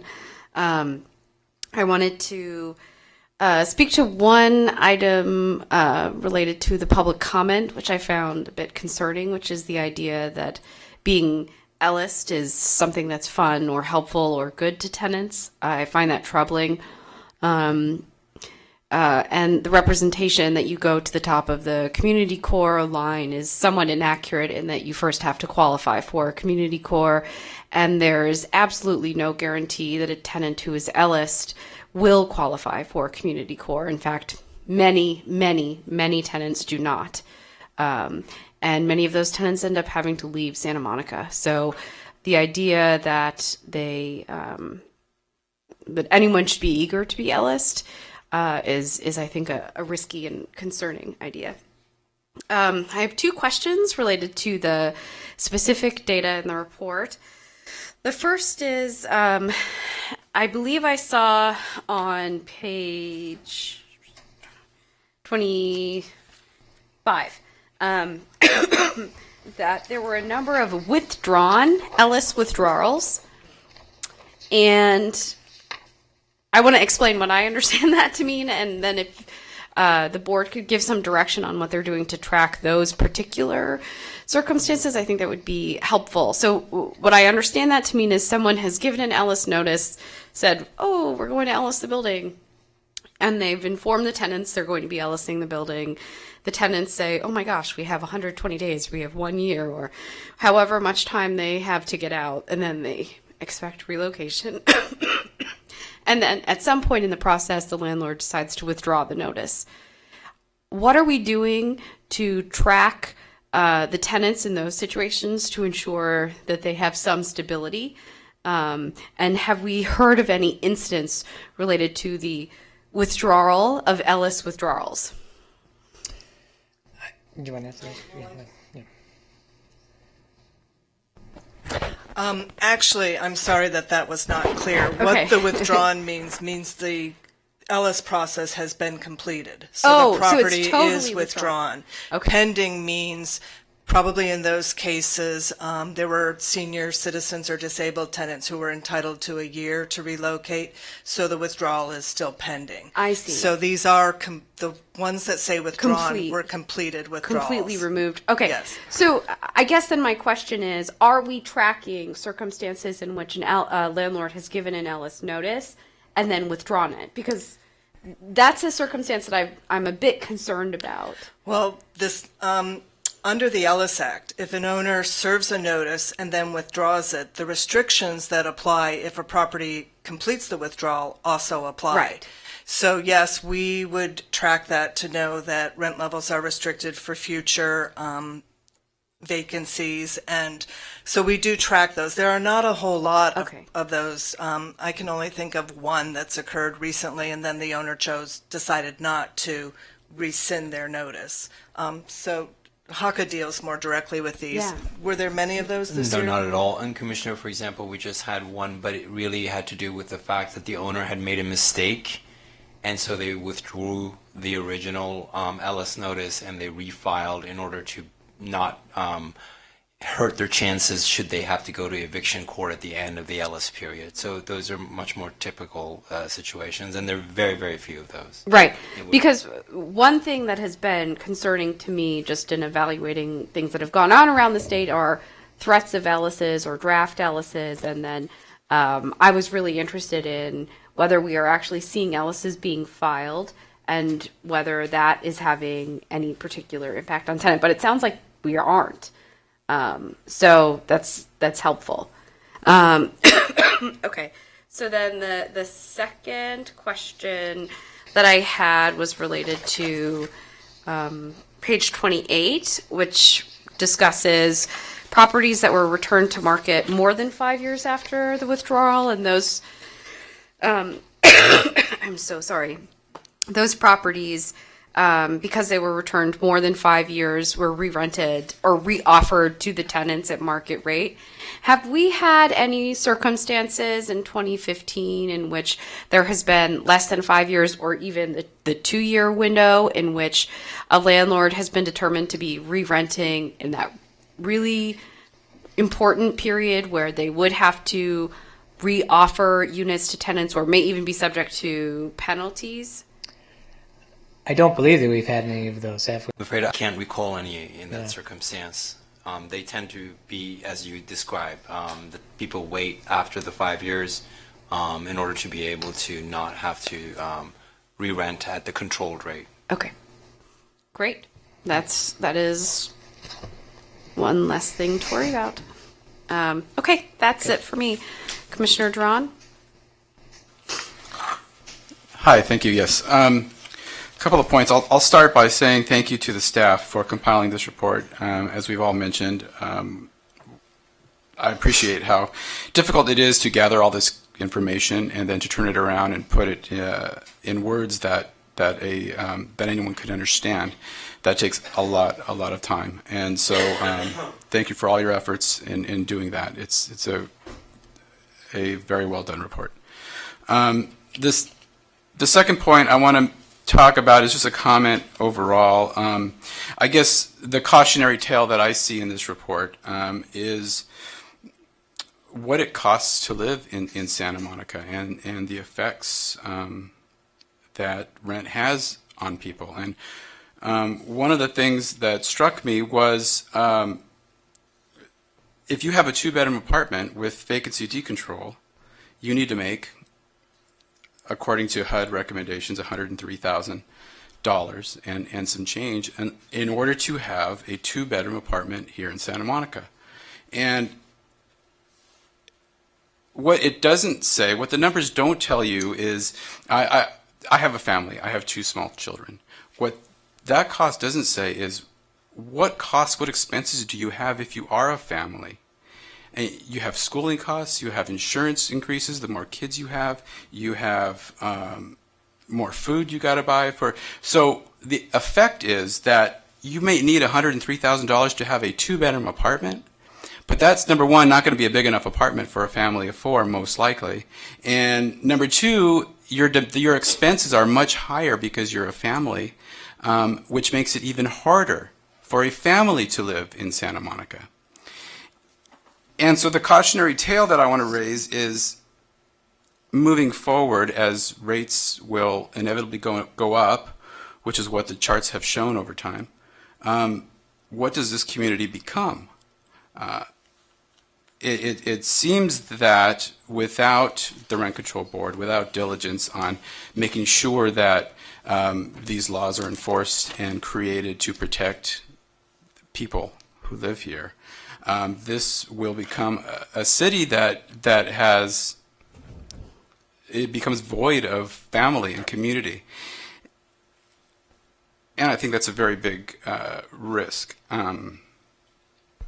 that is something that is very close to me, and it's something that I want to try to protect. You know, people are going to try and make money in this world, and that's the way it works. That's the way America works. That's capitalism and everything else. And I don't fault that. Well, what I can say is that we can't necessarily change the hearts and the minds of people, but what we can do is change the laws, change the regulations to ensure that at least everybody has a fair shake at living in a wonderful town like this, to ensure that there is fairness. Commissioner Flora spoke quite eloquently earlier about the landlord and tenant are oftentimes on different standing grounds.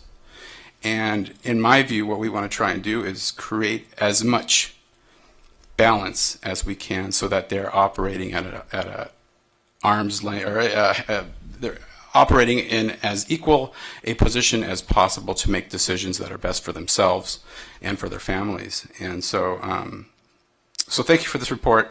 I will strive to work to ensure that we make the laws and the regulations that give residents and families a chance here. And I think we all stand by that as well. Anyway, thank you for your report. Thank you, Commissioner Duran. Ms. Condon? Thank you. I want to thank you all for your thoughtful consideration of this report. The issues that it raises have not gone unnoticed, obviously. And you know, back in August, the City Council was asked to look at what are their 5 top priorities, what are the strategic goals to focus on for the next 5 years. And one of those goals is maintaining affordability and diversity within the community. So the City Council will certainly be looking for opportunities to to ensure that we have a diverse community. It's a challenge with the laws that are passed at the state level, as you've said, that have severely impacted Santa Monica's affordability of the housing stock. But this is something that the council is committed to working on as well, which is a good thing, and I'm happy to see that. Like you, I want to thank Mr. Costello for his hard work on this. He works very hard on it, and as he acknowledged at the beginning of the report, it reflects the work of everybody in the agency. This is our opportunity to sort of capsulize for you and the public what we're doing over the course of the year. And I think this report does a very good job of doing that. And I want to thank all of the staff for their hard work on it, in addition to Mr. Costello. So thank you. Commissioner Flora? Just want to quickly, I know we're moving on, and I want to thank Mr. Augusta for his patience. We do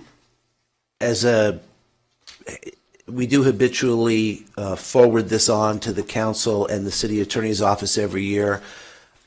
I don't know if this requires a motion, but I solicit my colleagues' support in sending our annual report along to both of those bodies with a bit of an SOS.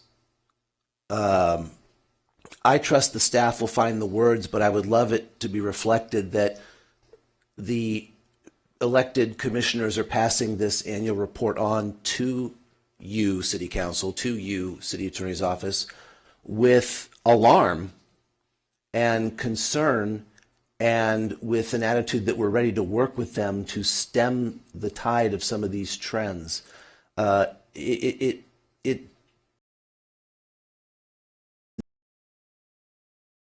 self-evident, but let's put it to paper and say so anyway, so that they know we're putting to paper that we not only hope that they really see this as alarmingly as we do, but that we are there ready to brainstorm, to do whatever we can within the law or public opinion or even shame to correct some of these trends.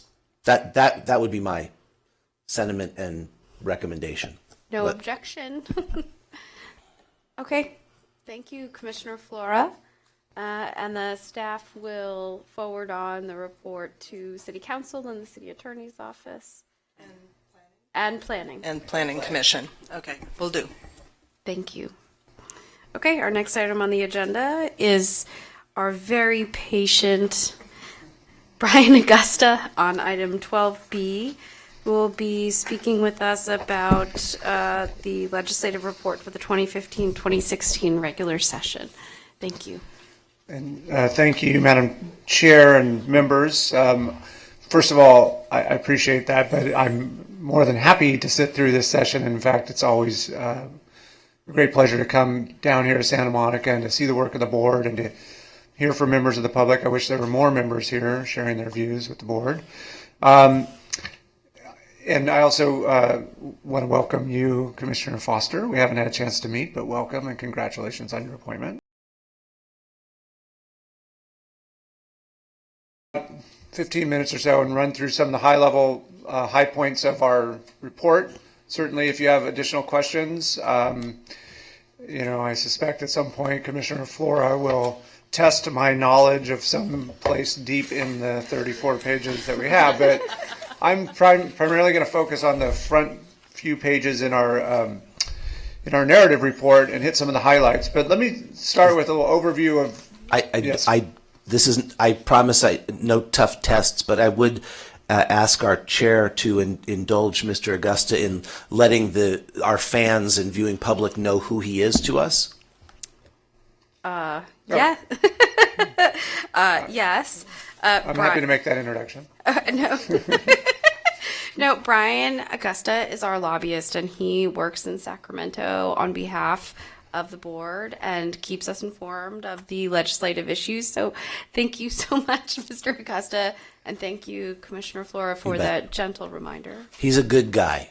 He is a good guy. He fights for people that want to have affordable housing. Okay, thank you. Thank you.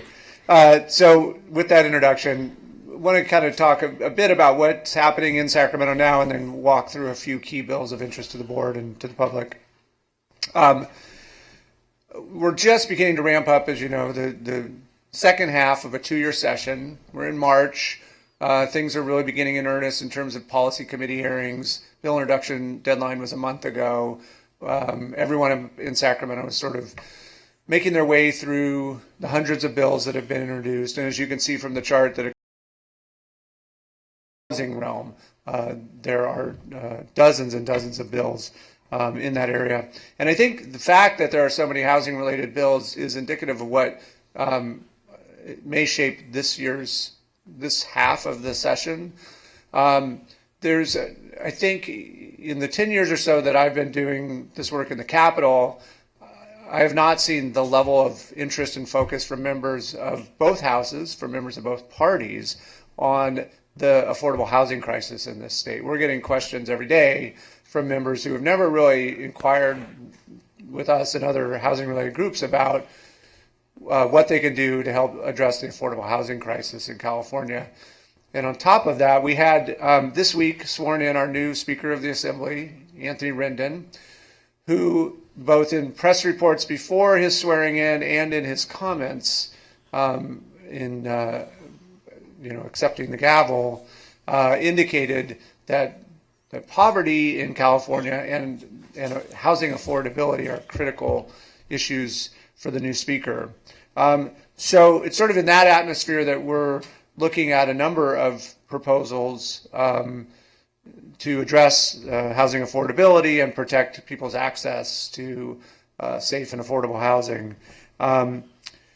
So with that background, let me talk about one thing that's not in the report, which is I think with respect to housing affordability, one of the biggest changes that we've seen outside the rising rental market in California is a reduction of resources available.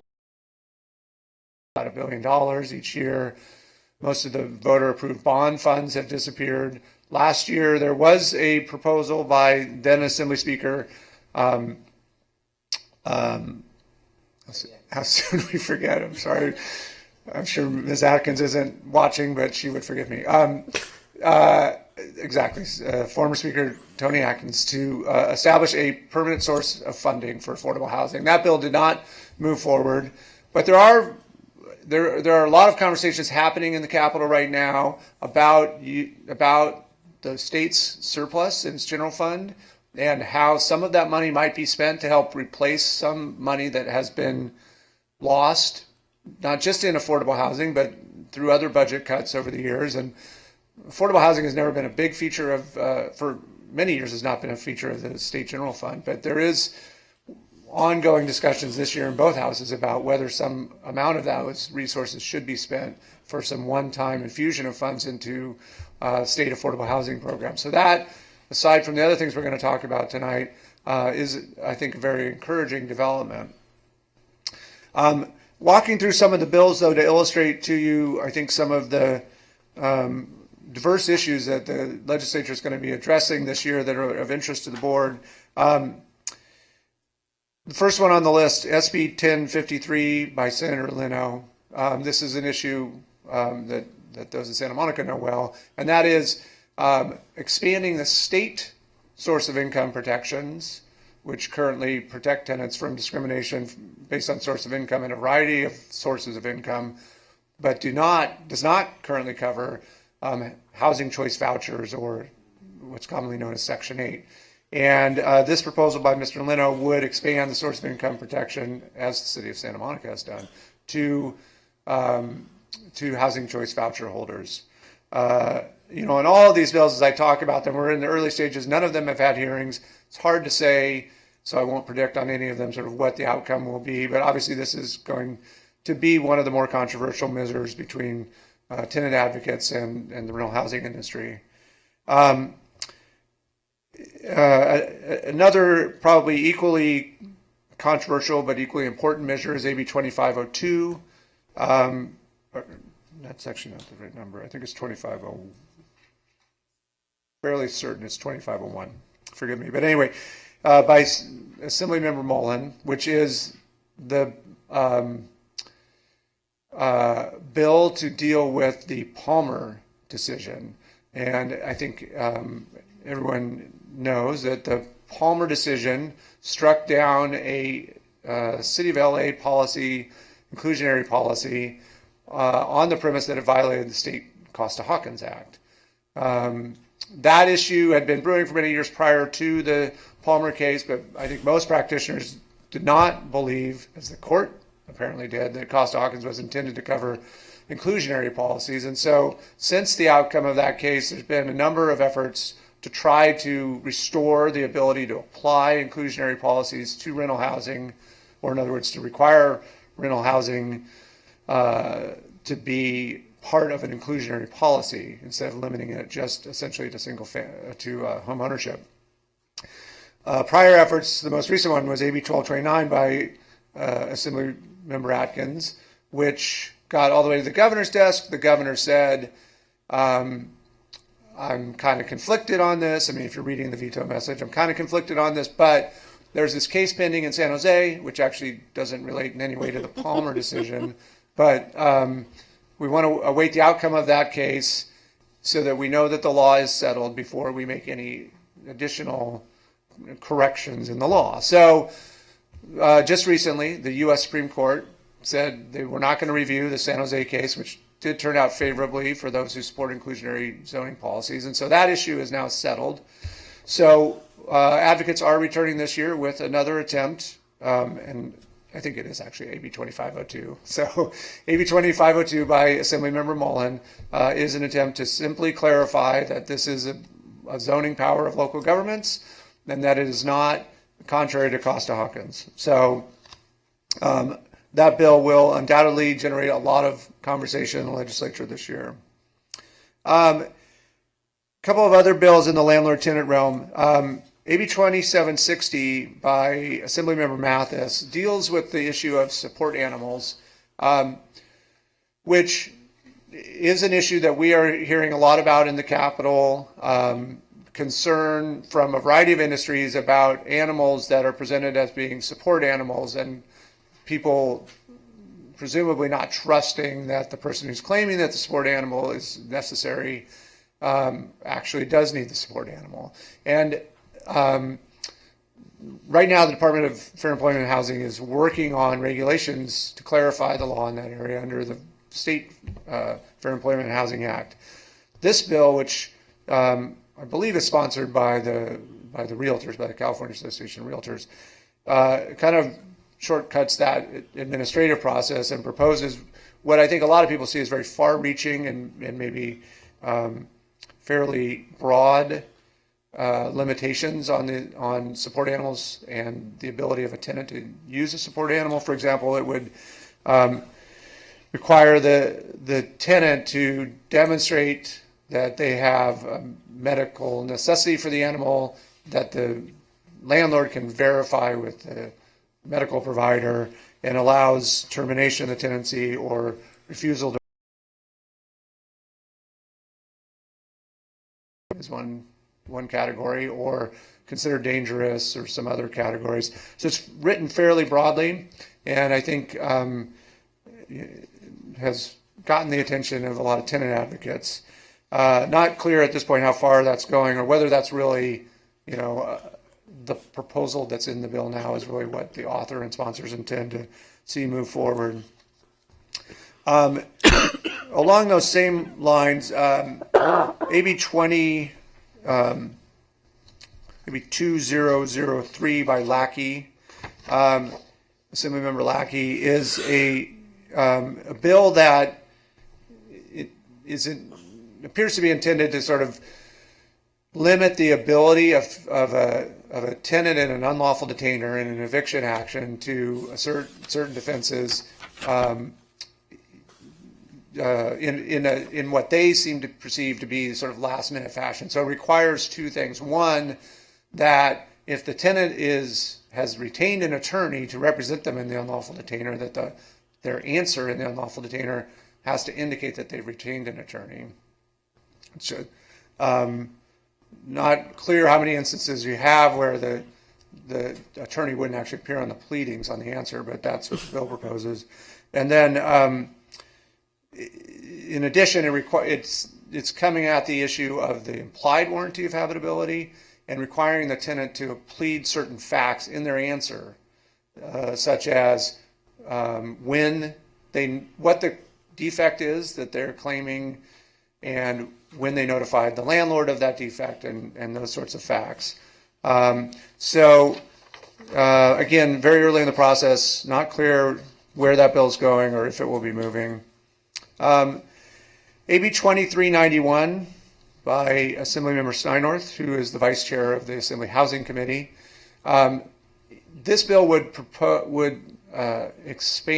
remove the sunset from a law that was enacted 2 or 3 years ago and make that provision statewide. And this is a very controversial bill that former Assemblymember Fox pursued, as I said, 2 or 3 years ago, which is aimed at dealing with squatters in foreclosed homes. And as you know, during the height of the foreclosure crisis, there were a lot of vacant homes that were sort of being ignored, had gone back to the bank and were being not very well maintained. And a number of entities were concerned about squatting in these abandoned homes. This bill, which was initially just a pilot project for Palmdale and Lancaster, essentially proposed a quick means of removing the squatter. Apparently, in the view of the proponents of the bill, trespass law was not adequate, presumably because the person was able to demonstrate that they had some colorable reason for being on the property, and that the unlawful detainer process was too slow, and they needed something in the middle that would more swiftly remove a alleged squatter. The resulting bill, I think, strikes a lot of people as unworkable, but it required regular, you had to register the property with the authorities and demonstrate that every 3 days a private security firm was confirming that no one had come into the property. And then if you met all those things, and then you could demonstrate that there was someone in the property, then you could use this expedited process, sort of like using a restraining order type process to remove the person. So that bill, to my knowledge, we haven't heard of that being used in the places where it has been authorized, but this bill would propose to take it statewide. I think there's going to be a lot of concern about that, primarily because at the time that it was enacted, there was a fairly detailed sort of deal, if you will, worked out with the committee chairs and others that this was going to be a pilot project in those areas and not be expanded statewide. So we'll see where that bill goes. Staying again on landlord-tenant law, AB 2819 by Assemblymember Chu, who is the chair of the Assembly Housing Committee, deals with the problem of the impact that a unlawful detainer can have on a tenant's credit report or rental history. And as you all may know, if the unlawful detainer is filed and after a certain amount of time isn't resolved in favor of the tenant, that information becomes public and then is reported by private companies that collect that data and report it to landlords who want to screen tenants. The problem with the current state of the law is that all of those filings are initially masked and become unmasked after 60 days if the tenant, they remain masked if the tenant has prevailed, if at least one defendant has prevailed in the action. In other words, they've won or it's been resolved in their favor in some manner or been dismissed within 60 days.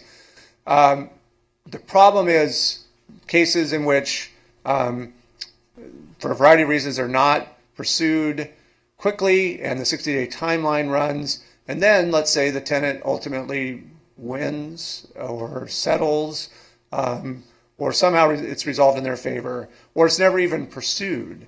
It's filed but it's not served, or it's never set for trial.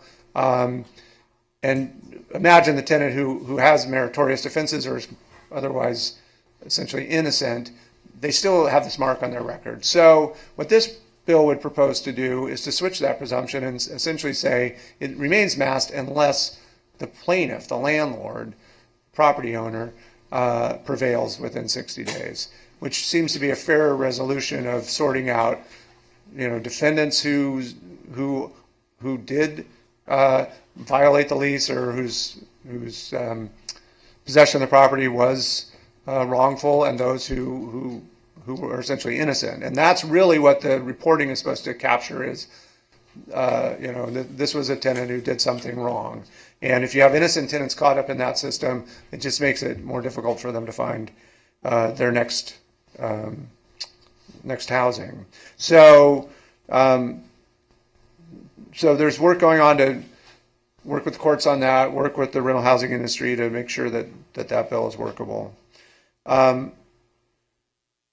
There's mentioned in there a couple of package of bills dealing with institutional landlords, the Blackstones of the world who have bought up and securitized a lot of properties. I'm not going to get into the details of that, but I wanted to note it for you.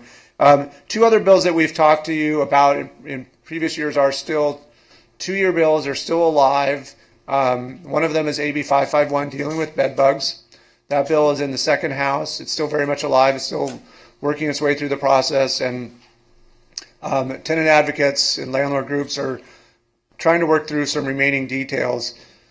The reality is that bill probably is going to become narrower than it is right now, but will still hopefully remain a vehicle for beginning to put some parameters in place in an area of the law that doesn't currently have very clear parameters about who's responsible, what should be done in response to suspected bed bugs, what should the tenant do, what should the landlord do, what is a bed bug. A lot of tenants and landlords don't recognize them immediately, and so the bill would require information be provided to tenants and so that they can more readily identify them.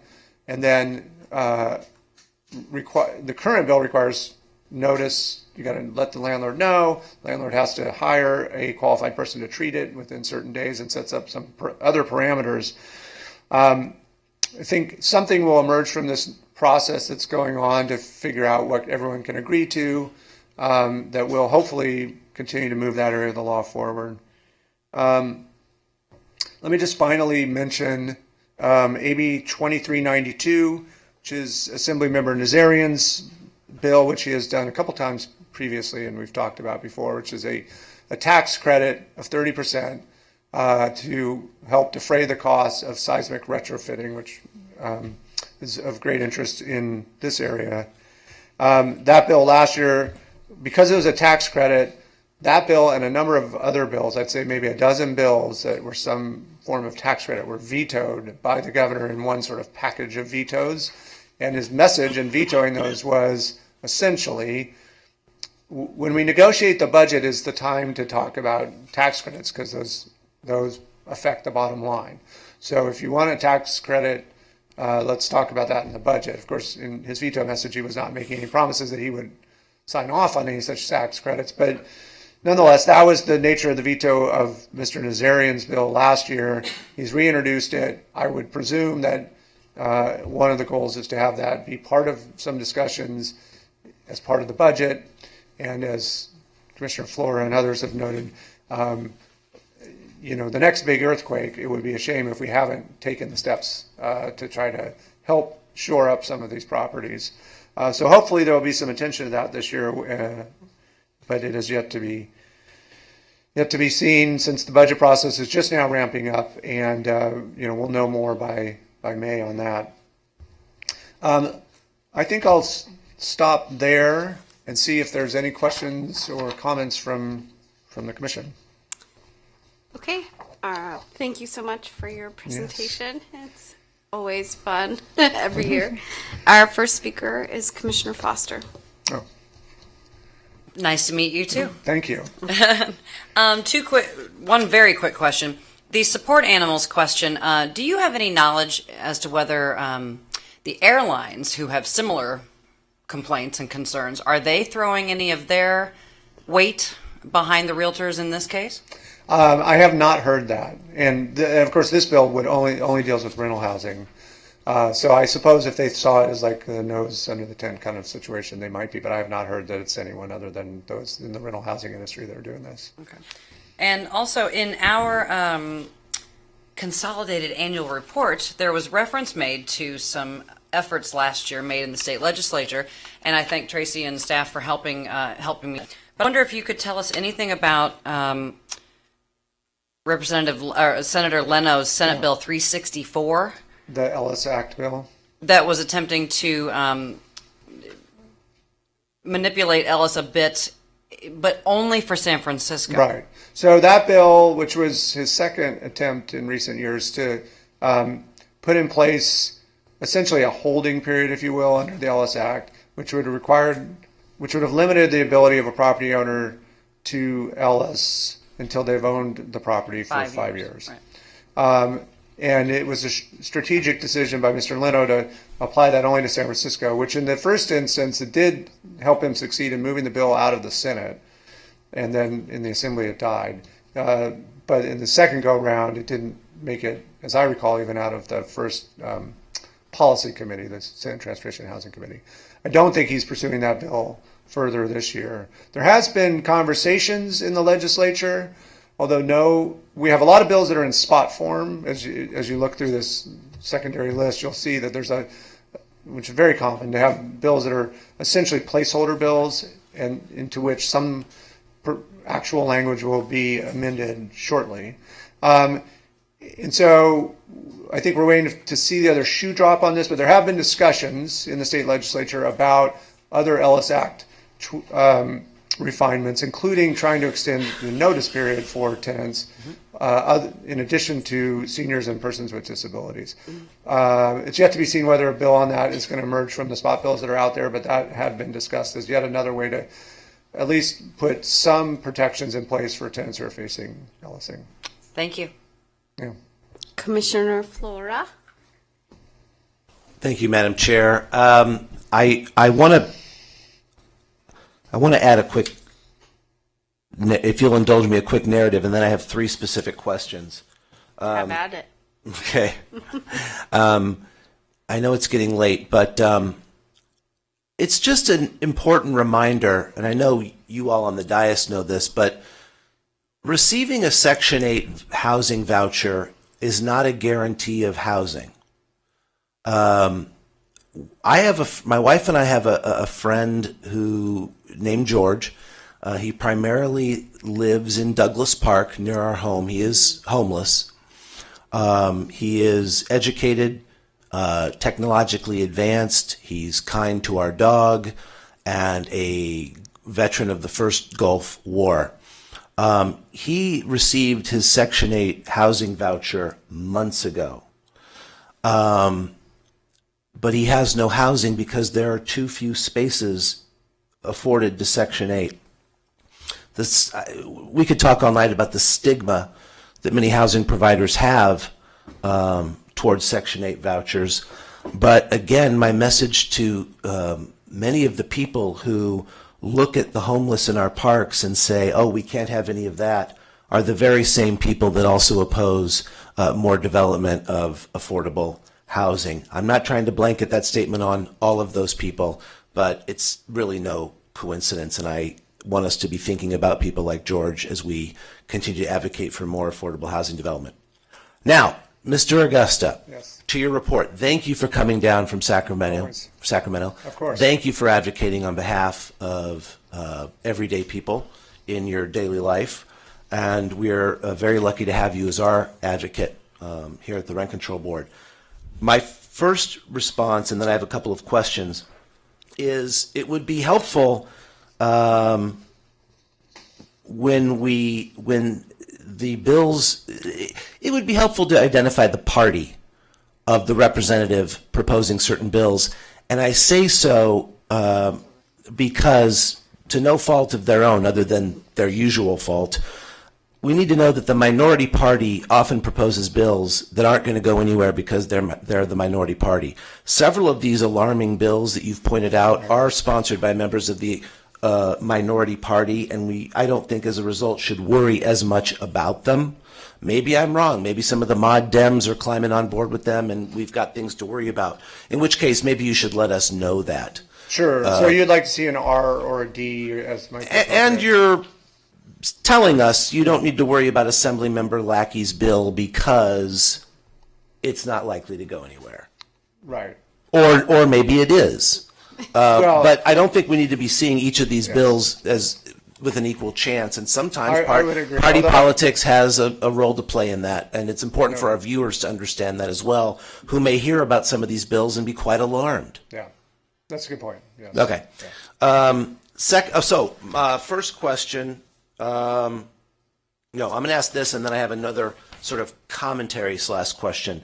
I've been well trained not to really ever feel I can trust a Calderon, but is Assemblymember Calderon's bill an attempt to perhaps limit the very, in my opinion, frightening rise of LLCs that are now buying multifamily? This says single family property. Right. But what we're seeing out there, and my fellow commissioners I think know this well, is many landlords are hiding behind putting the ownership of their building into an LLC. No names. Right. It's a big issue here in Santa Monica. Who's held accountable? It's a nameless, faceless corporation in the form of an LLC. Is there reason to be rooting for this bill? Is this bill in any way an attempt to be limiting that kind of nefarious over-corporatization of ownership of housing? Well, I don't think... This is AB 2282. There's a couple of bills. I think he actually has three. Only two of them are noted here. But this is Ian Calderon. And these three bills are an attempt not to get at what the possibly more narrow thing that you're describing, but instead a looming crisis, if you will, in which Wall Street investment firms have, in the down market after the foreclosure crisis, bought up all of these properties that were single-family homes and have made them rentals, and then have securitized the rent stream from them in a way that eventually, when they dump all of that inventory, there's going to be this, resulting crash and flood of renters looking for rental housing. So, so there's a lot of concern. There's been a lot written about that issue, and he's got a fair number in his district, and he's trying to address Yeah. it. So would we consider this Calderon bill friendly? Well, I think those who want to see affordable housing protections for renters would think that these are important. Okay. Yeah. Finally, Madam Chair, and thank you everyone for indulging me. I know we're well into the scandal hour. And that is, when it comes to AB 2502 and inclusionary housing, it's important to remember, again, we all know this, that this bill doesn't even force cities to implement inclusionary housing. It simply says it's an instrument they could use if they so choose to encourage the development of more affordable housing. It's very important to note. But this governor, as much as we're all supposed to love him, is not the most liberal guy when it comes to spending any money on anything other than his beloved high-speed rail, which we're all supposed to love, or his tunneling project through the Delta.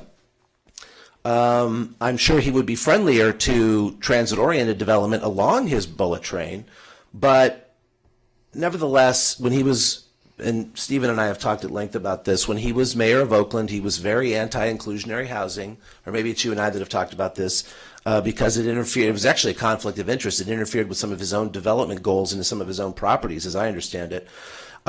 So these things can pass, maybe, but what I think we've always really needed, and what I would encourage us to be thinking about, is who are we going to send into the horseshoe, the governor's offices, as they are known, that really has the governor's ear? Because it feels like at times this governor does really adhere to the advice to the last person he talks to. And I want us to be thinking about, if we're fortunate enough to have bills like AB 2502 get through both houses and to the governor's desk, who we've got in our corner that's an insider in the horseshoe that can let him know that some cities simply want to have this as a tool at their disposal. And with that, I'll rest, and I've said my piece on legislation for now. See, no quizzes. No, that's good. No stumping. No trying to stump the lobbyists. I appreciate that. Thank you, All right. Commissioner Flora. I did have a quick question for you, course. Brian. Please. Mr. Augusta. So I had not heard about the service animal bill or the Yes. support animal bill before.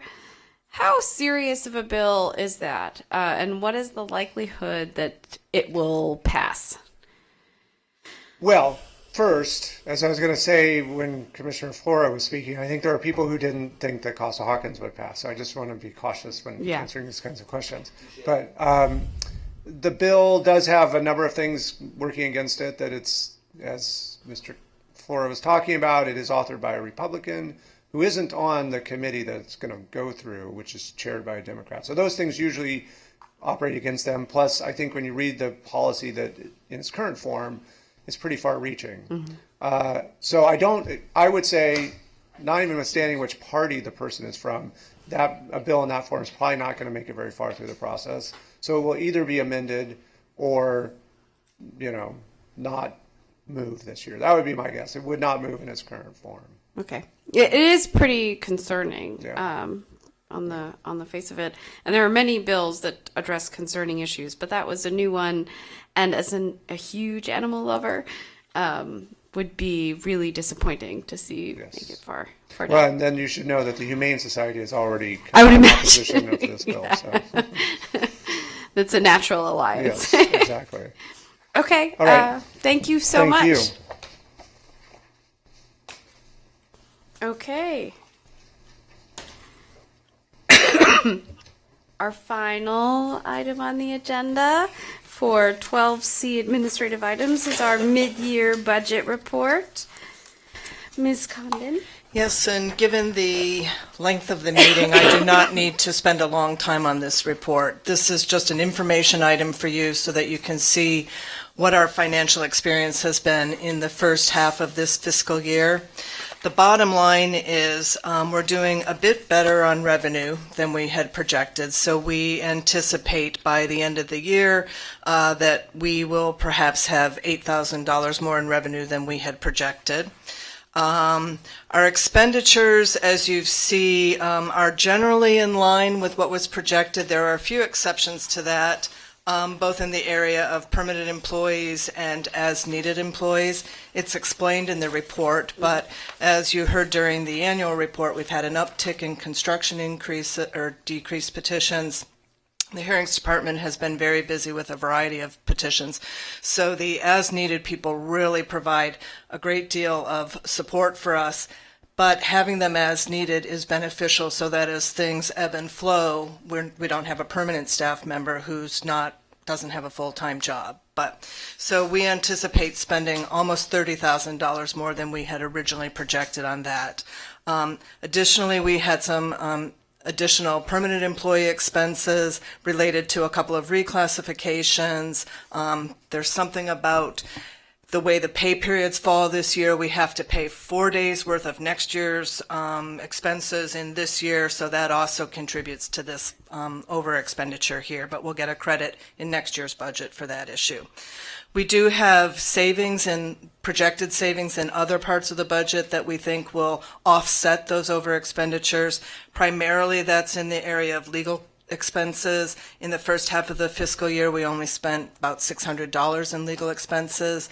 Although there are cases outstanding that could result in some expenses, we do not anticipate spending the $35,000 that was originally allocated. We think we'll come in maybe $25,000 to the good on that. There are other things that will offset the increased expenses that I mentioned at the beginning. So the bottom line is that we think by the end of the year we might reduce the original deficit that was approved of $109,000 to closer to $100,000. And if we end up with that deficit, it will be covered by the agencies or by the board's reserves. So that's just an informational item for you, and you will see the proposal for the fiscal year 16-17 budget in May. So if there are any questions, I'm happy to answer them, but there's a summary of the mid-year budget report. Thank you, Tracy. Seeing no question. Question, Mr. I'm so sorry, but just for the benefit of the public, where are we at in reserves? Where does our current reserve sit? Was it in here? I didn't see it. No, it's not here. It's in the budget document. I think it's about 1.2 million right now. All right. Thank you. Thank you. Okay, the chair will entertain a motion to adjourn. I move to adjourn. Second? Second. Okay. Third. Oh, third? Okay, all in favor? Aye. Okay. Have a good night. We are adjourned. Thank you all.